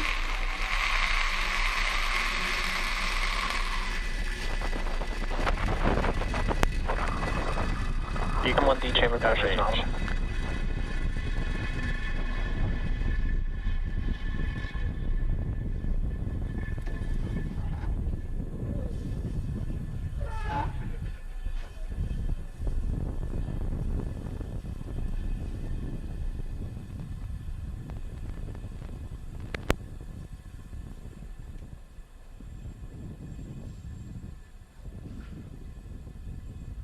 As you saw, we had a beautiful liftoff of Falcon 9 from Vandenberg Space Force Station. Everything is looking good with Falcon 9. Falcon 9 is supersonic. As you heard, Falcon 9 is now traveling faster than the speed of sound.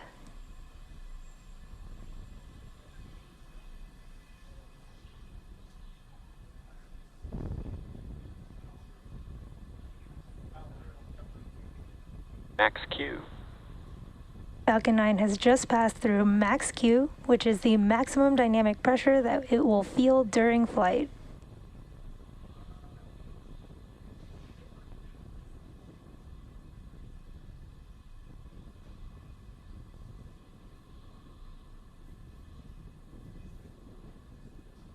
And back chill. We have begun chilling in our Merlin vacuum engine on our second stage. Everything is looking good. We are under a minute to main engine cutoff, stage separation, and second engine startup.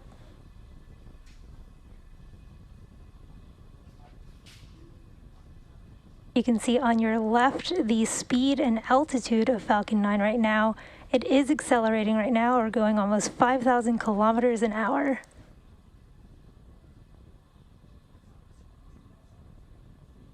In a few moments here, we will have main engine cutoff, stage separation, followed by Merlin vacuum engine startup. And you'll want to watch for fairing deployment happening just shortly after those three events.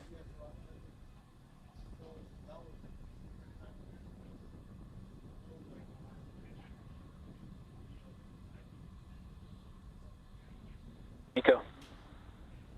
Stage separation confirmed.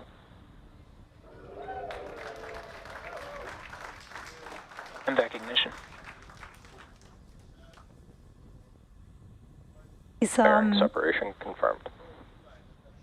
You saw main engine cutoff, stage separation, Merlin vacuum engine startup, and there the Falcon halves popping off to reveal our stack of Starlink satellites. You can see the cool fairing half floating away on the screen on your right, back down towards the Earth. Now today marks the fourth flight for both of those fairing halves that you just saw on screen, and we will be attempting to recover them once again after they fall back down to Earth with the help of our recovery vessel, NRC Quest.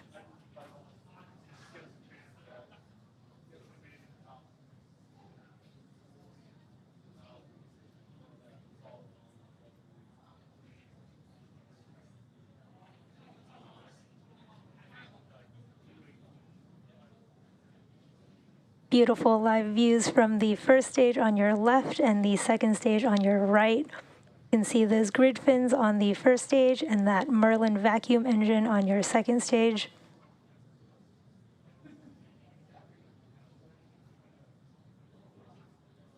Now the first stage booster supporting today's Both mission. vehicles on a nominal trajectory. Now the first stage of today's booster supporting today's mission has previously launched 10 times, including Crew 1, Crew 2, SXM-8, CRS-23, IXPE, Transporter 4 and 5, Globalstar FM15, and one other Starlink mission. It's got quite a repertoire of launches under its belt.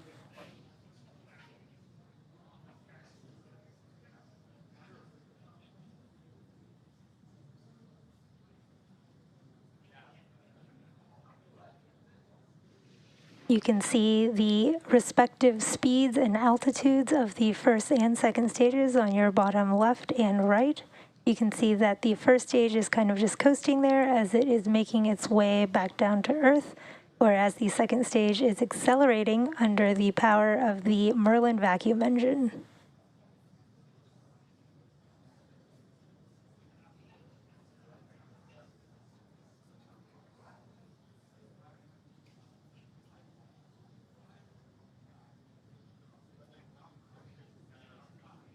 As a reminder, today's payload is for SpaceX's satellite internet constellation known as Starlink. Starlink recently went live in Estonia, so if you're tuning in from that area and interested in service, check out starlink.com. It's worth noting that Starlink is behind some of our much improved landing footage lately. If you've watched any of our older launches, you'll know that the video feed used to get back when we used traditional VSAT systems were super pixelated and at times were hard to even tell what was going on at all.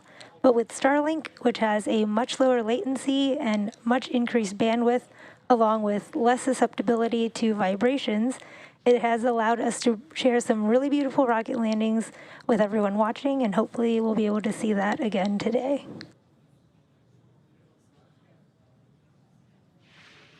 We are just a few moments. Stage 1 FTS has saved. We'll be starting our entry burn Stage 1 here entry burn shortly. startup. There is the start of our first stage entry burn. This is about a 20-second burn.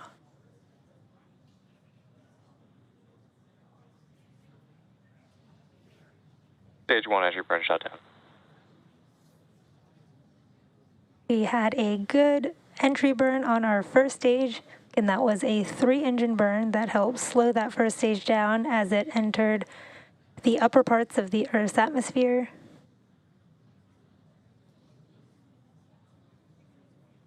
You might notice the speed of that first stage Both vehicles on a nominal decreasing significantly as it is coming into the Earth's atmosphere.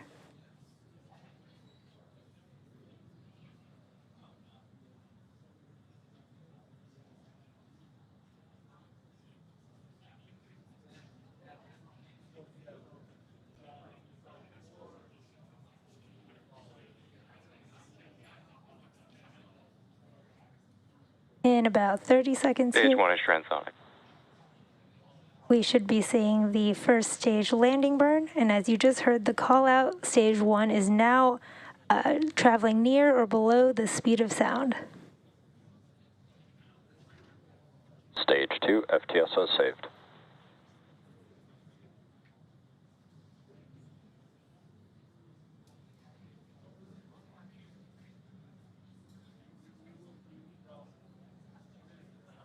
Stage 1 landing burn. Here's the start of our stage 1 entry burn. Beautiful view of that drone ship coming into view. Terminal guidance. Stage 1 landing leg deploy.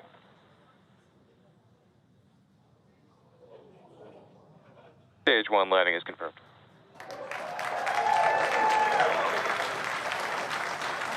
That was an amazing view of the first stage landing thanks to our Starlink satellites. And this marks the 57th first stage landing on this particular drone ship, Of Course I Still Love You, and the 56th overall Starlink mission landing and 36th launch of the year. MVAC shutdown. You just heard the call out for MVAC shutdown as well. And that was the end of our burn for our Merlin vacuum engine on our second stage. Nominal orbit insertion. And we just got a confirmation of a good orbit on our second stage, which is carrying our 46 Starlink satellites into low Earth orbit. And now with the confirmation of a good orbit and a successful stage 1 landing, we'll wrap up today's launch coverage. But as always, thanks for watching, and be sure to check out SpaceX social media for confirmation of Starlink deployment, and we'll see you again soon.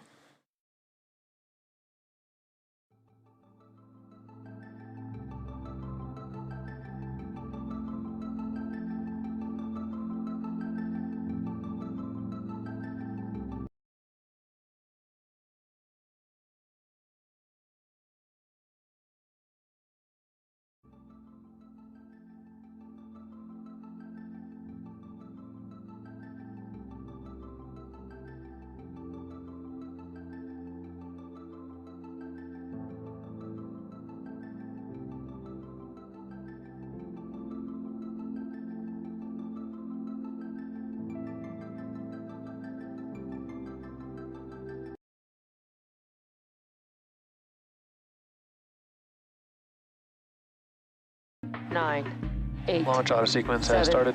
6, 5, 4, 3, 2, 1. Go for launch.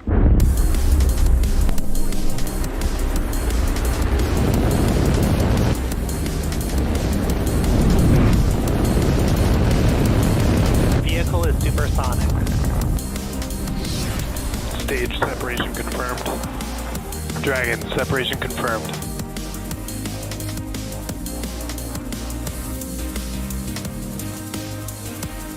Stage 1 is transonic. Landing legs have deployed. And Falcon 9 has landed.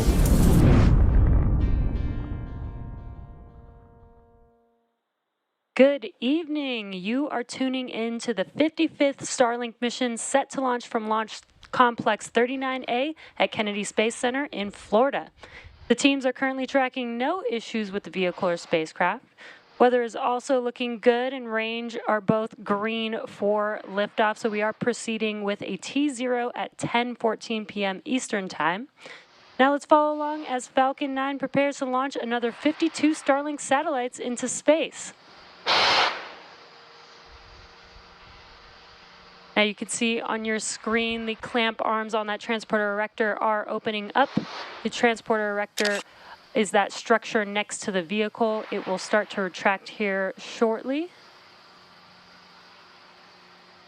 And it's very slow and slight, but you can see it moving away from the vehicle there.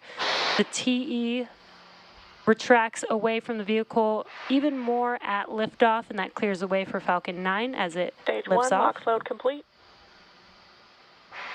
And a good call out there with Stage 1 LOX load complete. Next event coming up will be LOX load completion on Stage 2 around the T-minus 2 minute mark.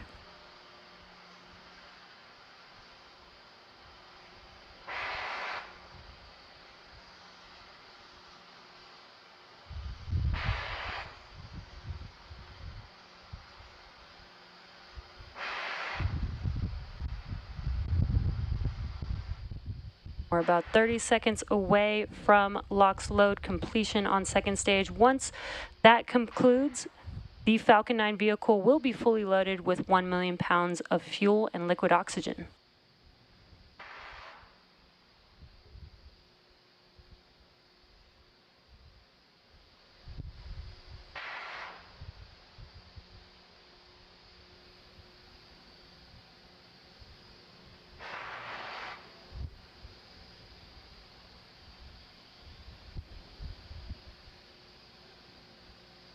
Stage 2, LOX load complete. And there's that call out. Fuel loading is now complete on Falcon 9. Today marks the third flight for the first stage that you see on the screen. And as usual, we will be attempting to recover it on our drone ship, a shortfall of gravitas today.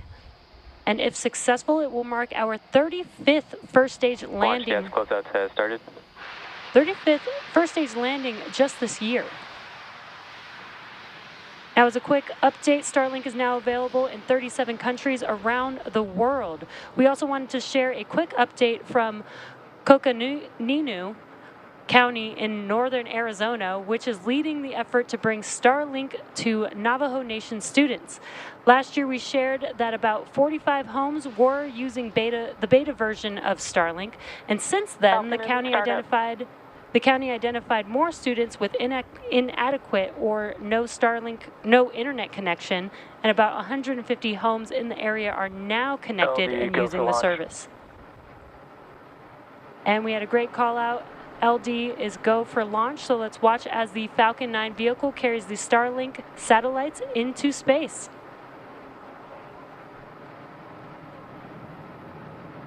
T-minus 30 seconds.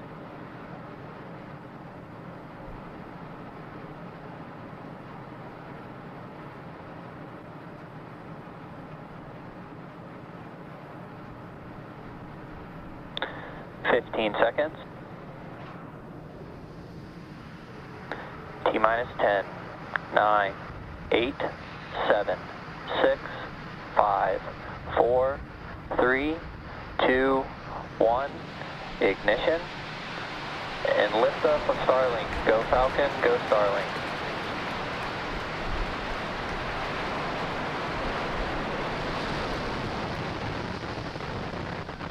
Nominal first stage chamber pressures. Falcon 9 is pitching downrange.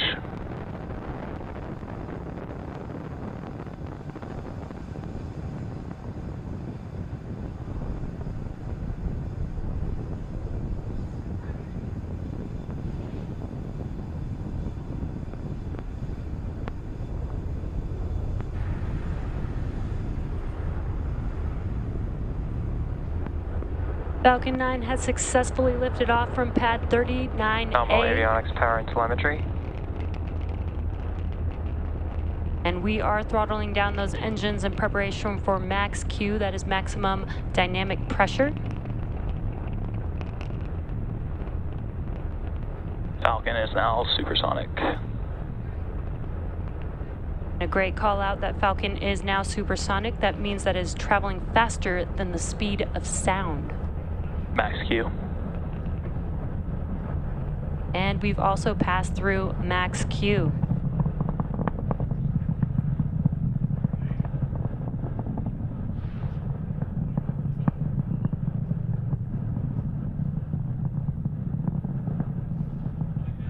We're just about a minute away from a few events happening back to back. That is back chill. MECO, or main engine cutoff, stage separation, and SES1, or second stage engine start 1. Falcon trajectory nominal. Main engine cutoff is where we shut down all 9 of the M1D engines on the first stage, and that helps slow the vehicle down in preparation for stage separation. Once the first and second stages separate from each other, stage 1 will make its way back to Earth for landing, and stage 2 will continue on its journey. And just a few seconds after SES1, we will have fairing deploy as well. We're just a few seconds away from those few events happening back to back.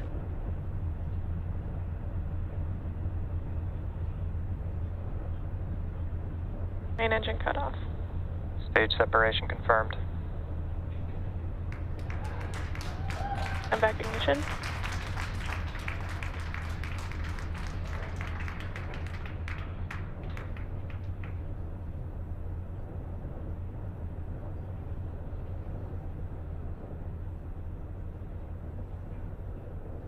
And there you just saw MECO, or main engine cutoff, stage separation, SES1 on your right-hand screen with that MVAC engine now glowing bright red.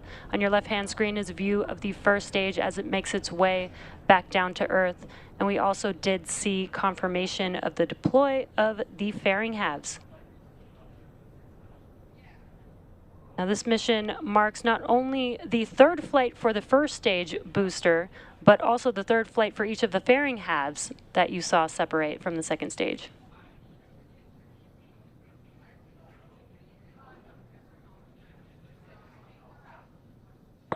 Both stages are on nominal trajectories.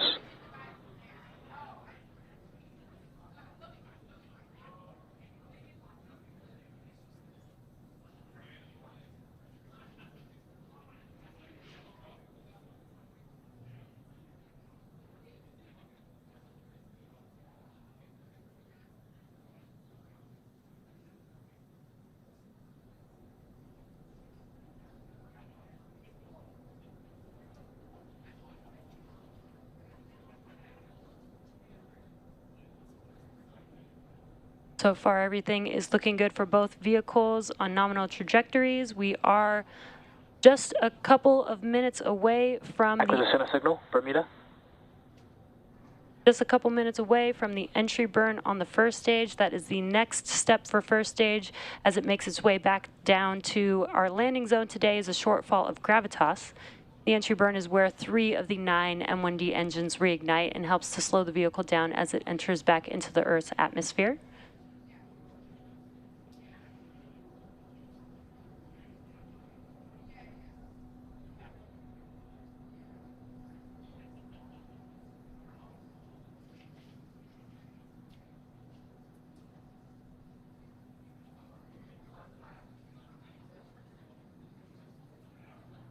And what you're seeing on your screen is a view of the MVAC engine on the second stage.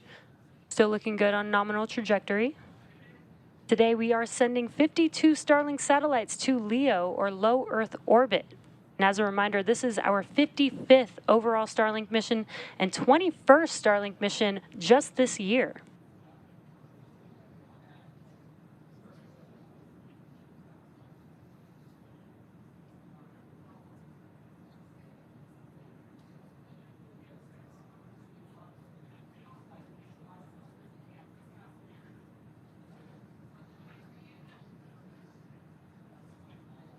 Just about a minute away from the entry burn beginning on the first stage. Something pretty cool to note is that after the entry burn, the atmosphere scrubs most of the velocity on the first stage, so it really only needs the entry burn, and just a few seconds before landing, a single engine burn, which is the landing burn. That's that center E9 engine. That's powerful enough to slow the stage down in order to touch down on its landing zone. Again, today is a shortfall of gravitas.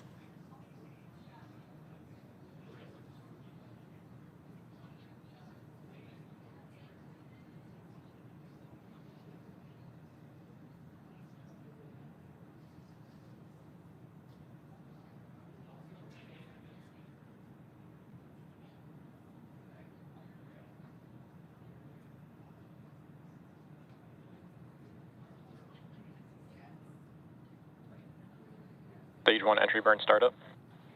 Stage 1 FTS is safe. And we did hear that call out for entry burn beginning on the first stage. There you could see it live on your left-hand screen. Again, this is 3 of the 9 M1D engines reigniting. Should last about 20 seconds. Stage 1 entry burn shutdown. And that concludes the entry burn for the first stage. Stage 1 trajectory nominal. Everything's still looking good for the trajectory of the first stage, as you heard that call out. Now we're just about 45 seconds or so away from the landing burn on the first stage. Stage 2 FTS is safe.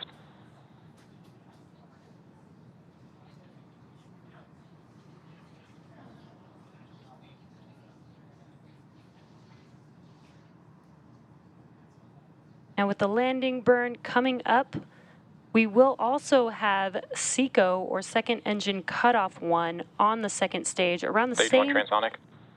around the same time as landing of stage 1, so you may hear those call outs happening at the same time. Stage 2 terminal guidance.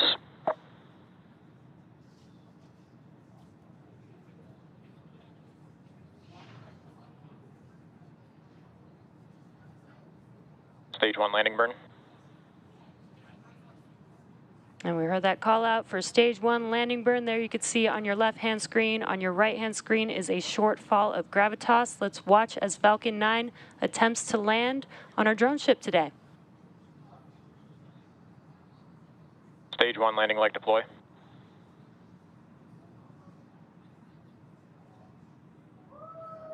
Stage 1 landing confirmed. And great news, you could see stage 1 has touched down.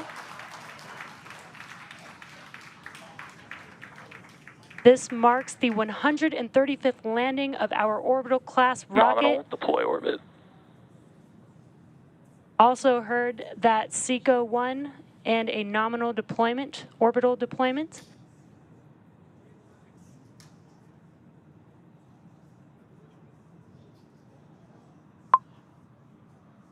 Acquisition of signal, New Finland. Expected loss of signal, Cape.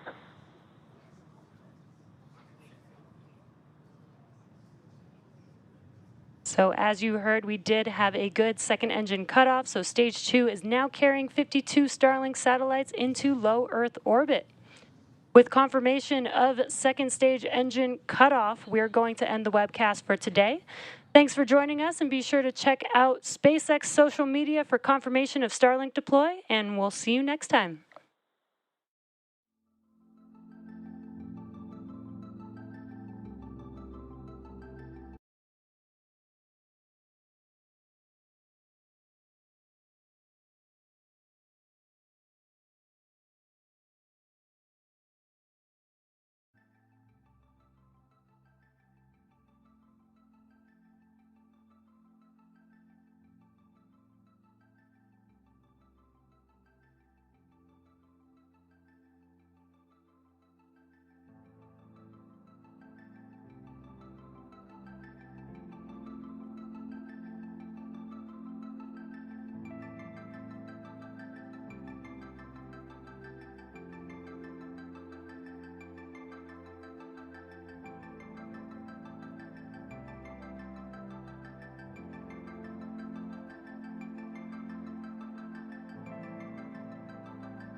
9, 8. Launch auto sequence has 7, started.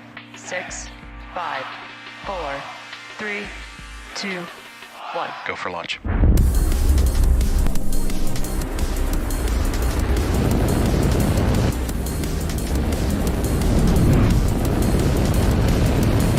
Vehicle is supersonic. Stage separation confirmed. Dragon, separation confirmed.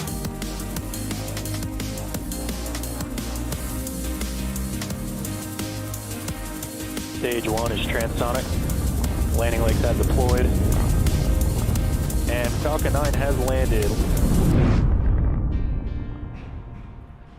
Hello everyone, it's Thursday, August 4th, and you're looking at a live view of Falcon 9 at Space Launch Complex 40, awaiting liftoff currently scheduled at 7:08 p.m. Eastern Time.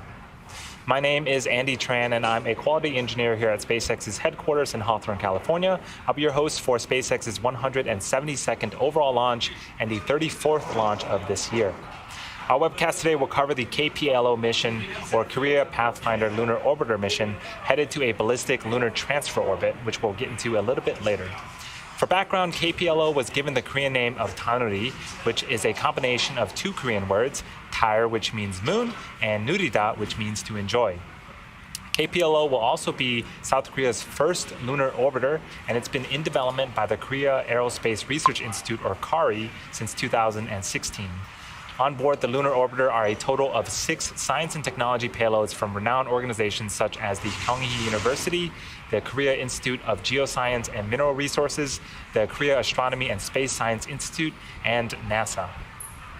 On today's mission, in addition to KPLO, we have another special rideshare on board. If you've been following SpaceX, you may remember that we launched a Tesla Roadster as the payload for our Falcon Heavy demonstration back in 2018. The early supporters of Tesla provided photos that were etched into a mosaic, and some were given the opportunity to put together a digital time capsule, both of which are now bolted onto the second stage. Following separation from the first stage, the second stage will continue to travel through time and space with the mosaic and time capsule. Although we may not see views of this right after the fairing separates, we'll keep an eye out for it throughout the mission and try to point it out if we do see it. For now, let's learn a little bit more about the Falcon 9 launch vehicle. Falcon 9 is a reusable 2-stage rocket designed and manufactured by SpaceX for the reliable and safe transport of people and payloads in Earth orbit and beyond. Starting from the bottom of the vehicle, we have our first stage, which is the largest part of Falcon 9. And as the name suggests, Falcon 9 has 9 Merlin or M1D engines at the bottom of the first stage, and this allows it to accelerate through the Earth's atmosphere into various orbits in space. The dark soot that you see around the lower part of the first stage are remnants from its 5 previous launches. After lifting off for the 6th time today, we'll attempt to recover our first stage again on our drone ship that you see on screen. That one is named Just Read the Instructions and is currently waiting in the Atlantic Ocean. Above the first stage, we have the black carbon fiber interstage that connects the first and second stages. The interstage has pneumatic pushers to allow the 2 stages to separate, and also houses the Merlin vacuum engine on the second stage that will take our payload into its desired orbit. At the very top of Falcon 9, we have the payload fairing. It is made up of 2 carbon fiber pieces that come together to encapsulate the KPLO payload and protects it until we reach the vacuum of space. Once in space, the 2 pieces will separate from each other and begin their journey back to Earth. Similar to our first stage, we'll also recover the fairing halves to fly again in the future. So that was a little bit about Falcon 9, our launch vehicle. Now let's learn more about the mission at hand and the payload flying on board Falcon 9 today.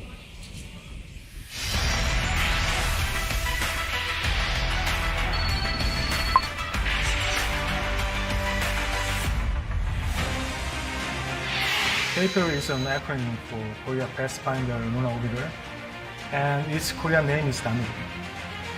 It is South Korea's first lunar orbiter and has been developed since 2016. It will be launched in early August 2022. It has a total of 6 science and technology payloads and will travel in DLT orbit for about 4.5 months to reach the moon, and then enter the lunar mission orbit at the end of December 2022. total mass of Danuri is 678 kilograms. After launch, 2 solar panels, a high-gain antenna, and a magnetometer are deployed for flight configuration in space. Total 6 payloads are equipped in the Danuri: Lunar Terrain Imager, LUTI, Wide-Angle Polarimetric Camera, POLCAM, Gamma Ray Spectrometer, KGRS, Magnetometer, KMAG, Delay Tolerant Network, DTNPL, Permanent Shadow Region Camera from NASA, ShadowCam. Danuri is launched toward the Sun, not the Moon. It will travel for about a month as the Sun gravity pulls it. Finally, it will reach around the L1 Lagrange point, which is the point of equilibrium under the influence of the Sun and the Earth's gravity. After that, when the TCM burn is started to make sure it can reach the Moon on the desired date, it will be pulled by the gravitational force of the Earth, the Moon, and the Sun to travel several million kilometers. Then, it will naturally approach the Moon that is revolving around the Earth. After entering the lunar orbit, Danuri will maneuver several times to reduce the orbit altitude. Finally, it will reach the mission altitude of 100 kilometers in polar near-circular orbit for 6 payload missions. LUTI is a high-resolution camera that has the mission to take images of the lunar surface. POLCAM is composed of 2 cameras slanted by 45 degrees each to take polarimetric images of Moon's surface. The Gamma Ray Spectrometer is used to make a map of 5 major elements on the entire surface of the Moon. Magnetometer is used to measure the strength of the magnetic field, which is invisible. ShadowCam will record images of the permanently shaded regions around the poles of Moon where no sunlight can reach. DTNPL will conduct the world's first communication test on the Moon. From this time on, Korean space research and development will experience a very important turning point thanks to Danuri. It is a very significant milestone in the history of Korean space exploration. Danuri is just at the beginning. And if we are more determined and committed to technology development for space travel, we will be able to reach Mars, asteroids, and so on in the near future.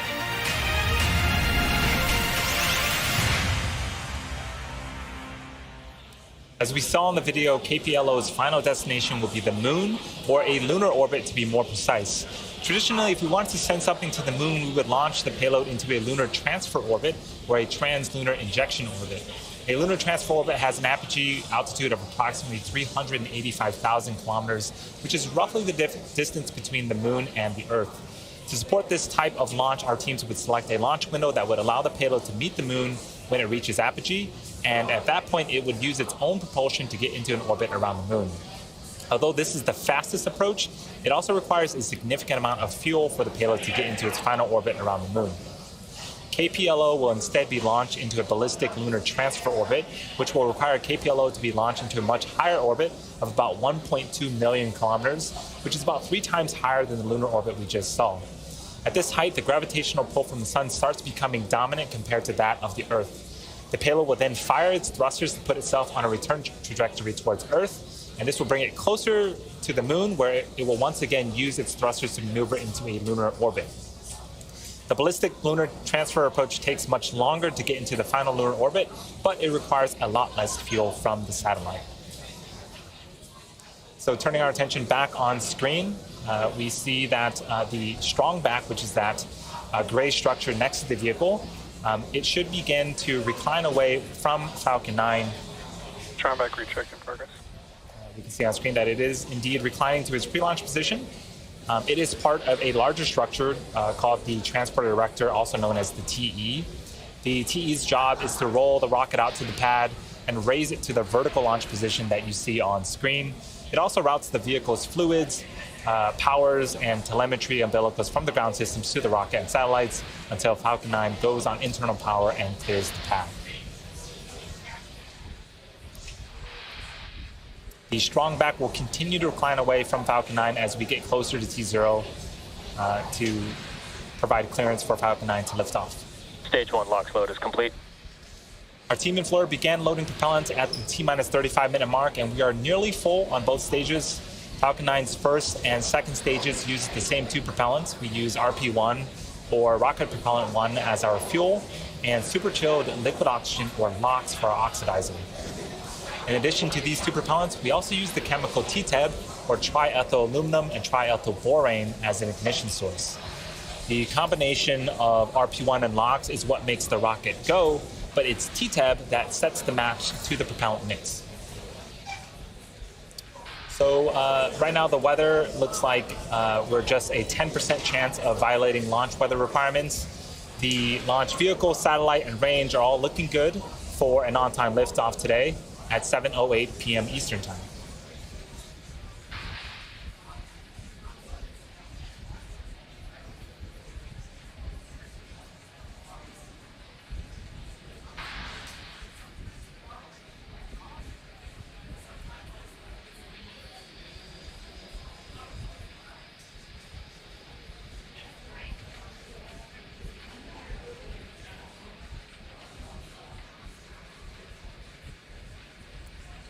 Stage 2 LOX load is complete.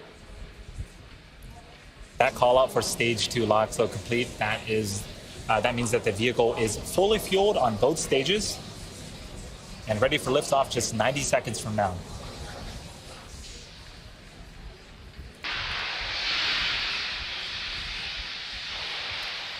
We're starting to see some clouds form around Falcon 9 and hearing some hissing. That is normal and expected for us at this stage in the countdown. So things continuing to look good for an on-time liftoff.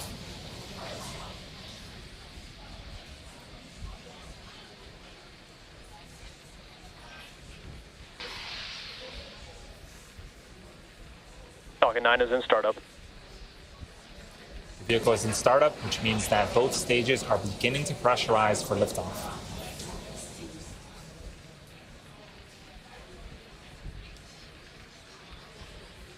LD is go for 2 and 24. The launch director has given the final go. All systems are go for launch of Falcon 9 with KPLO. T-minus 30 seconds, stand by for terminal count.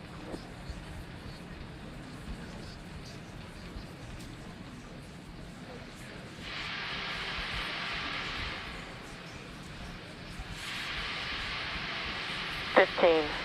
14, 13, 12, 11, 10, 9, 8, 7, 6, 5, 4, 3, 2, 1, 0. Ignition. And liftoff. Countdown.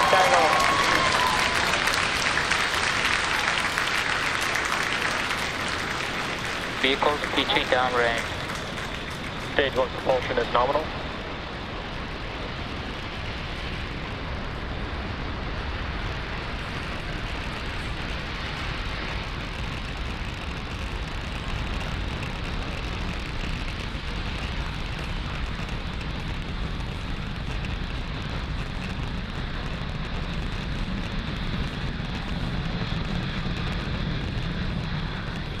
Falcon 9 has successfully lifted off from Space Launch Complex 40 at Cape Canaveral Space Force Station, carrying the KPLO payload to a ballistic lunar transfer orbit.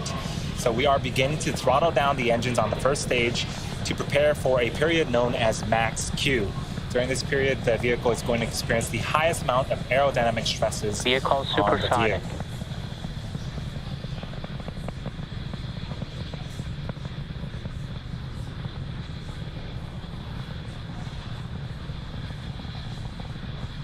Max Q. And there was max Q. So the engines are coming back up to full power. We have 3 events coming up in quick succession in about a minute. First up is MECO, that stands for Main Engine Cutoff. followed by stage separation, and then SES-1, which stands for second engine start 1. Main engine cutoff is where the first and second stages, main engine cutoff is where the 9 engines on the first stage will shut off in preparation for stage separation. That is where the first and second stages will separate from one another. The first stage will make its way back to our drone ship to attempt its 6th landing, and the second stage will continue with SES-1, which is where the Merlin vacuum engine on the second stage will start up and continue to propel our KPLO satellite to its desired orbit.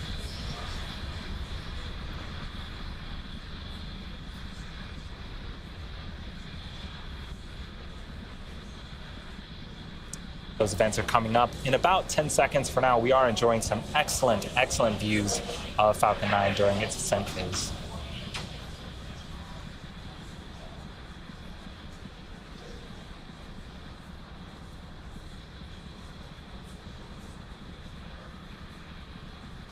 Main engine cutoff. Stage separation confirmed.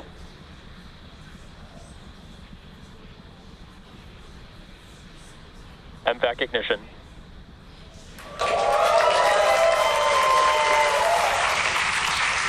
We saw the confirmation of stage separation and the ignition of the Merlin vacuum engine on the second stage. Coming up in a few seconds, we're going to be looking for fairing deploy. Those fairing halves will separate from the top of the second stage and make their way back to Earth. Fairing separation confirmed.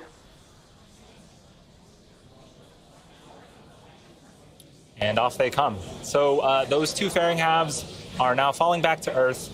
Those are the 4th flight for both of these fairing halves, and we are going to be attempting to retrieve them with the help of our recovery vessel, Bob.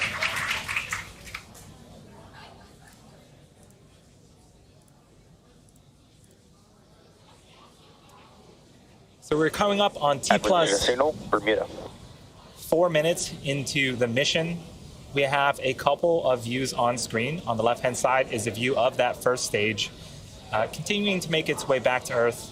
And on the right-hand side is a view of the Merlin vacuum engine. On the opposite side of that engine is the second stage and the KPLO payload. So things continuing to go smoothly after liftoff. The next major milestone for the first stage occurs around the T plus 6 minute and 50 second mark. It's going to be the first of 2 burns. On nominal trajectory. The first burn is going to be called the entry burn. This is where we will relight the center engine, engine number 9, followed by engines number 1 and 5. That way we'll have 3 M1D engines helping to slow down the first stage as it passes back into the Earth's atmosphere.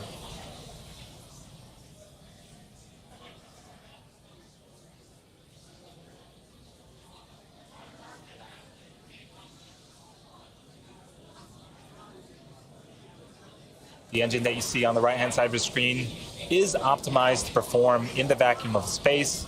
It can produce over 220,000 pounds of thrust, as opposed to the engines on the first stage, which are optimized to perform at sea level. Those can produce 190,000 pounds of thrust apiece.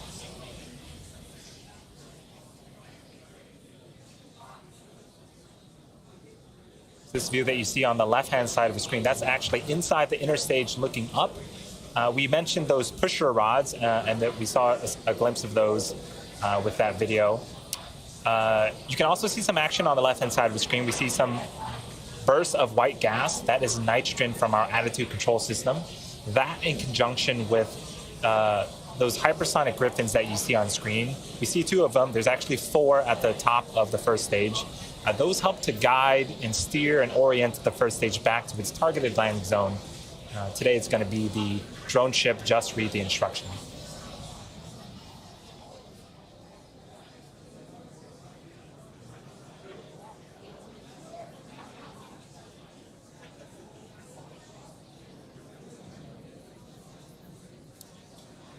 So we are about 40 seconds away, or 30 seconds away from that entry burn on the first stage.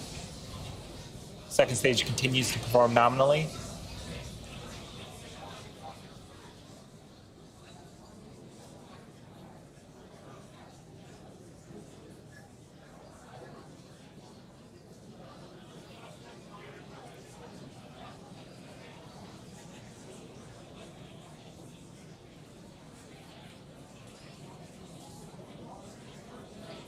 Stage 1 FTS has safed. Stage 1 entry burn startup.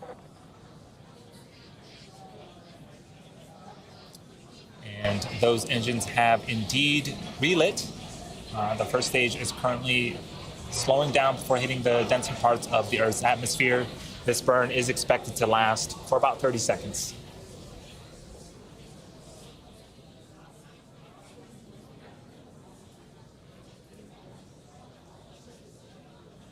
Stage 1 entry burn shut down. Awesome, so that burn is in the books. We have one more to go on the first stage. That's a landing burn that's going to happen. Startup terminal guidance. In about a minute. We are going to be listening here in about 20 seconds for a call out called SECO, that stands for Second Engine Cutoff 1. The engine that you see on screen will shut off its engine. And then shortly after that, we'll listen for a call out for a nominal orbital insertion. That means that the second stage is entering its coast phase and is exactly where we want it to be before it relights its engine a little bit later on in the mission.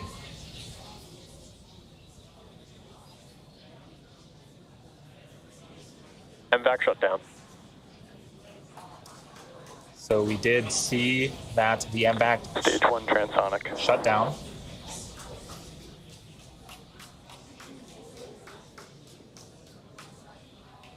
Nominal orbit insertion. And there was the call out for nominal orbital insertion. The second stage is coasting for a bit longer, and we got views back of our first stage as it attempts its sixth landing on our drone ship. Landing burn.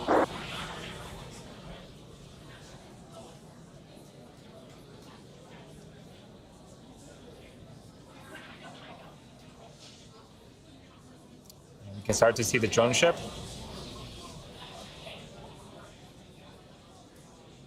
Stage 1 landing leg deploy.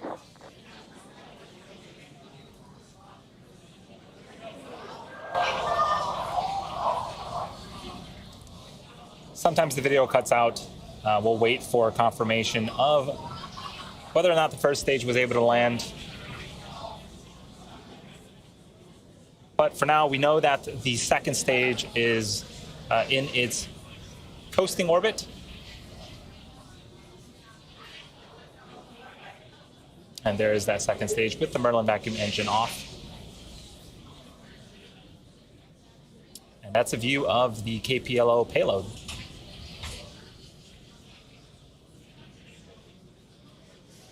Expected loss of signal. Cape.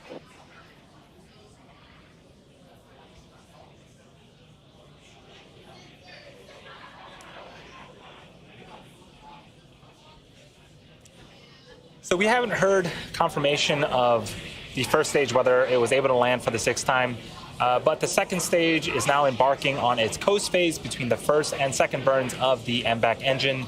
After the coast phase, we'll light that MVAC engine for a second time, a bit after the T plus 34-minute mark. Stage 1 landing confirmed. And before we head off, we did get confirmation of the first stage landing. That is the 127th successful recovery of a Falcon 9 first stage and the 110th mission flying a rephone booster, which includes both Falcon Heavy and Falcon 9 missions.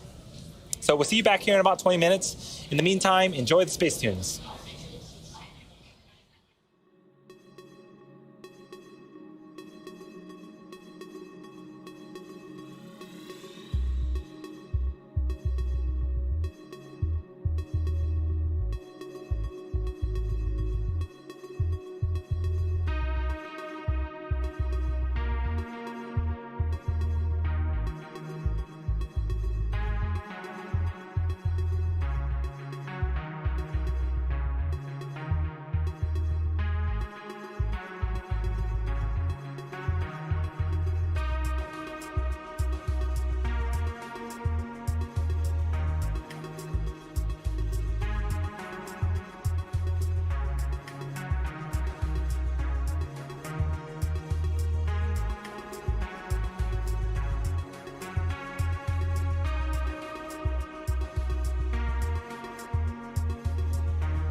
Expected loss of signal, Bermuda.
Acquisition of signal, Malindi.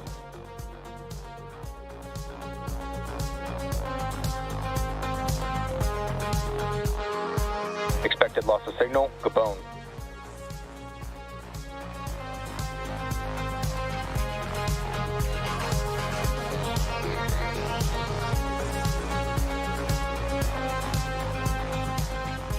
Welcome back to the webcast of the Falcon 9 mission carrying the KPLO payload designed and developed by KARI, or Korea Aerospace Research Institute. We're coming up on the second burn of the upper stage engine in about 30 seconds. And to recap what's happened so far in the mission, we had a smooth liftoff at 7:08 p.m. Eastern Time out of Launch Complex 40 in Cape Canaveral, Florida. The first stage, which made its sixth flight today, successfully landed on our drone ship Just Read the Instructions. So again, we are waiting for our second stage engine to reignite, and then after that, we will shut it back down for another short coast phase before deploying our KPLO payload.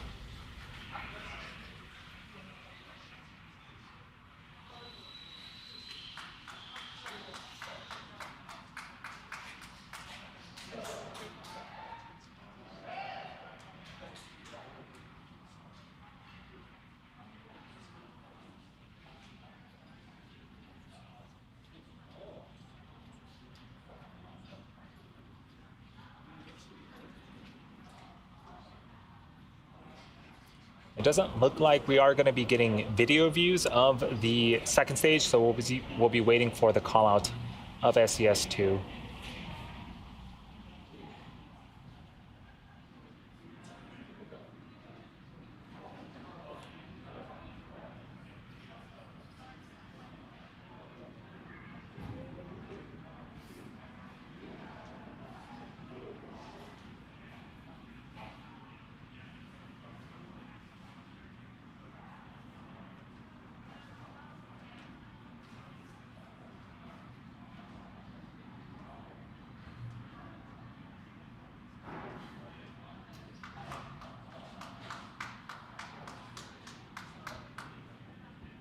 Nominal orbit insertion. So we were waiting for SES-2 and SECO-2, but we got an even better call out, which is nominal orbital insertion. So the second stage engine started up, burned for about a minute, and then shut back down. Again, we are in another coast phase, and while we wait for the payload to get closer to its final destination, we're going to pause commentary during the second coast phase, but we will come back just before payload deploy, currently scheduled to occur around the T plus 40 minute mark. So until then, enjoy the space tunes once again, and we'll see you back here in about 4 minutes.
Acquisition of signal, Mauritius.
Welcome back to our launch coverage of the KPLO mission. If you are just joining us, we have just one more major milestone coming up to complete today's mission, which of course is the deployment of the KPLO payload from Falcon 9's second stage, which is scheduled to take place about 30 seconds from now. And there we can see the KPLO payload at the top of the second stage.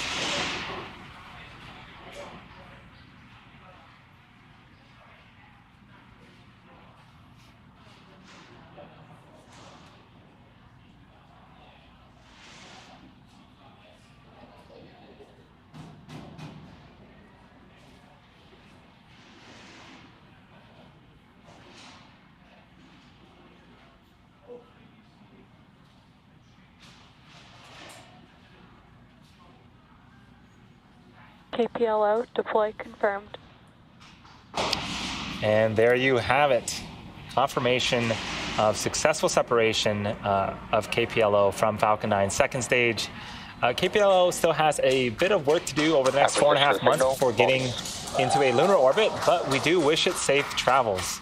For us here at SpaceX, that is going to wrap up our webcast coverage. We want to thank the Korea Aerospace Research Institute for entrusting us with today's mission. And of course, all our viewers, thank you for joining us, and we will see you next time.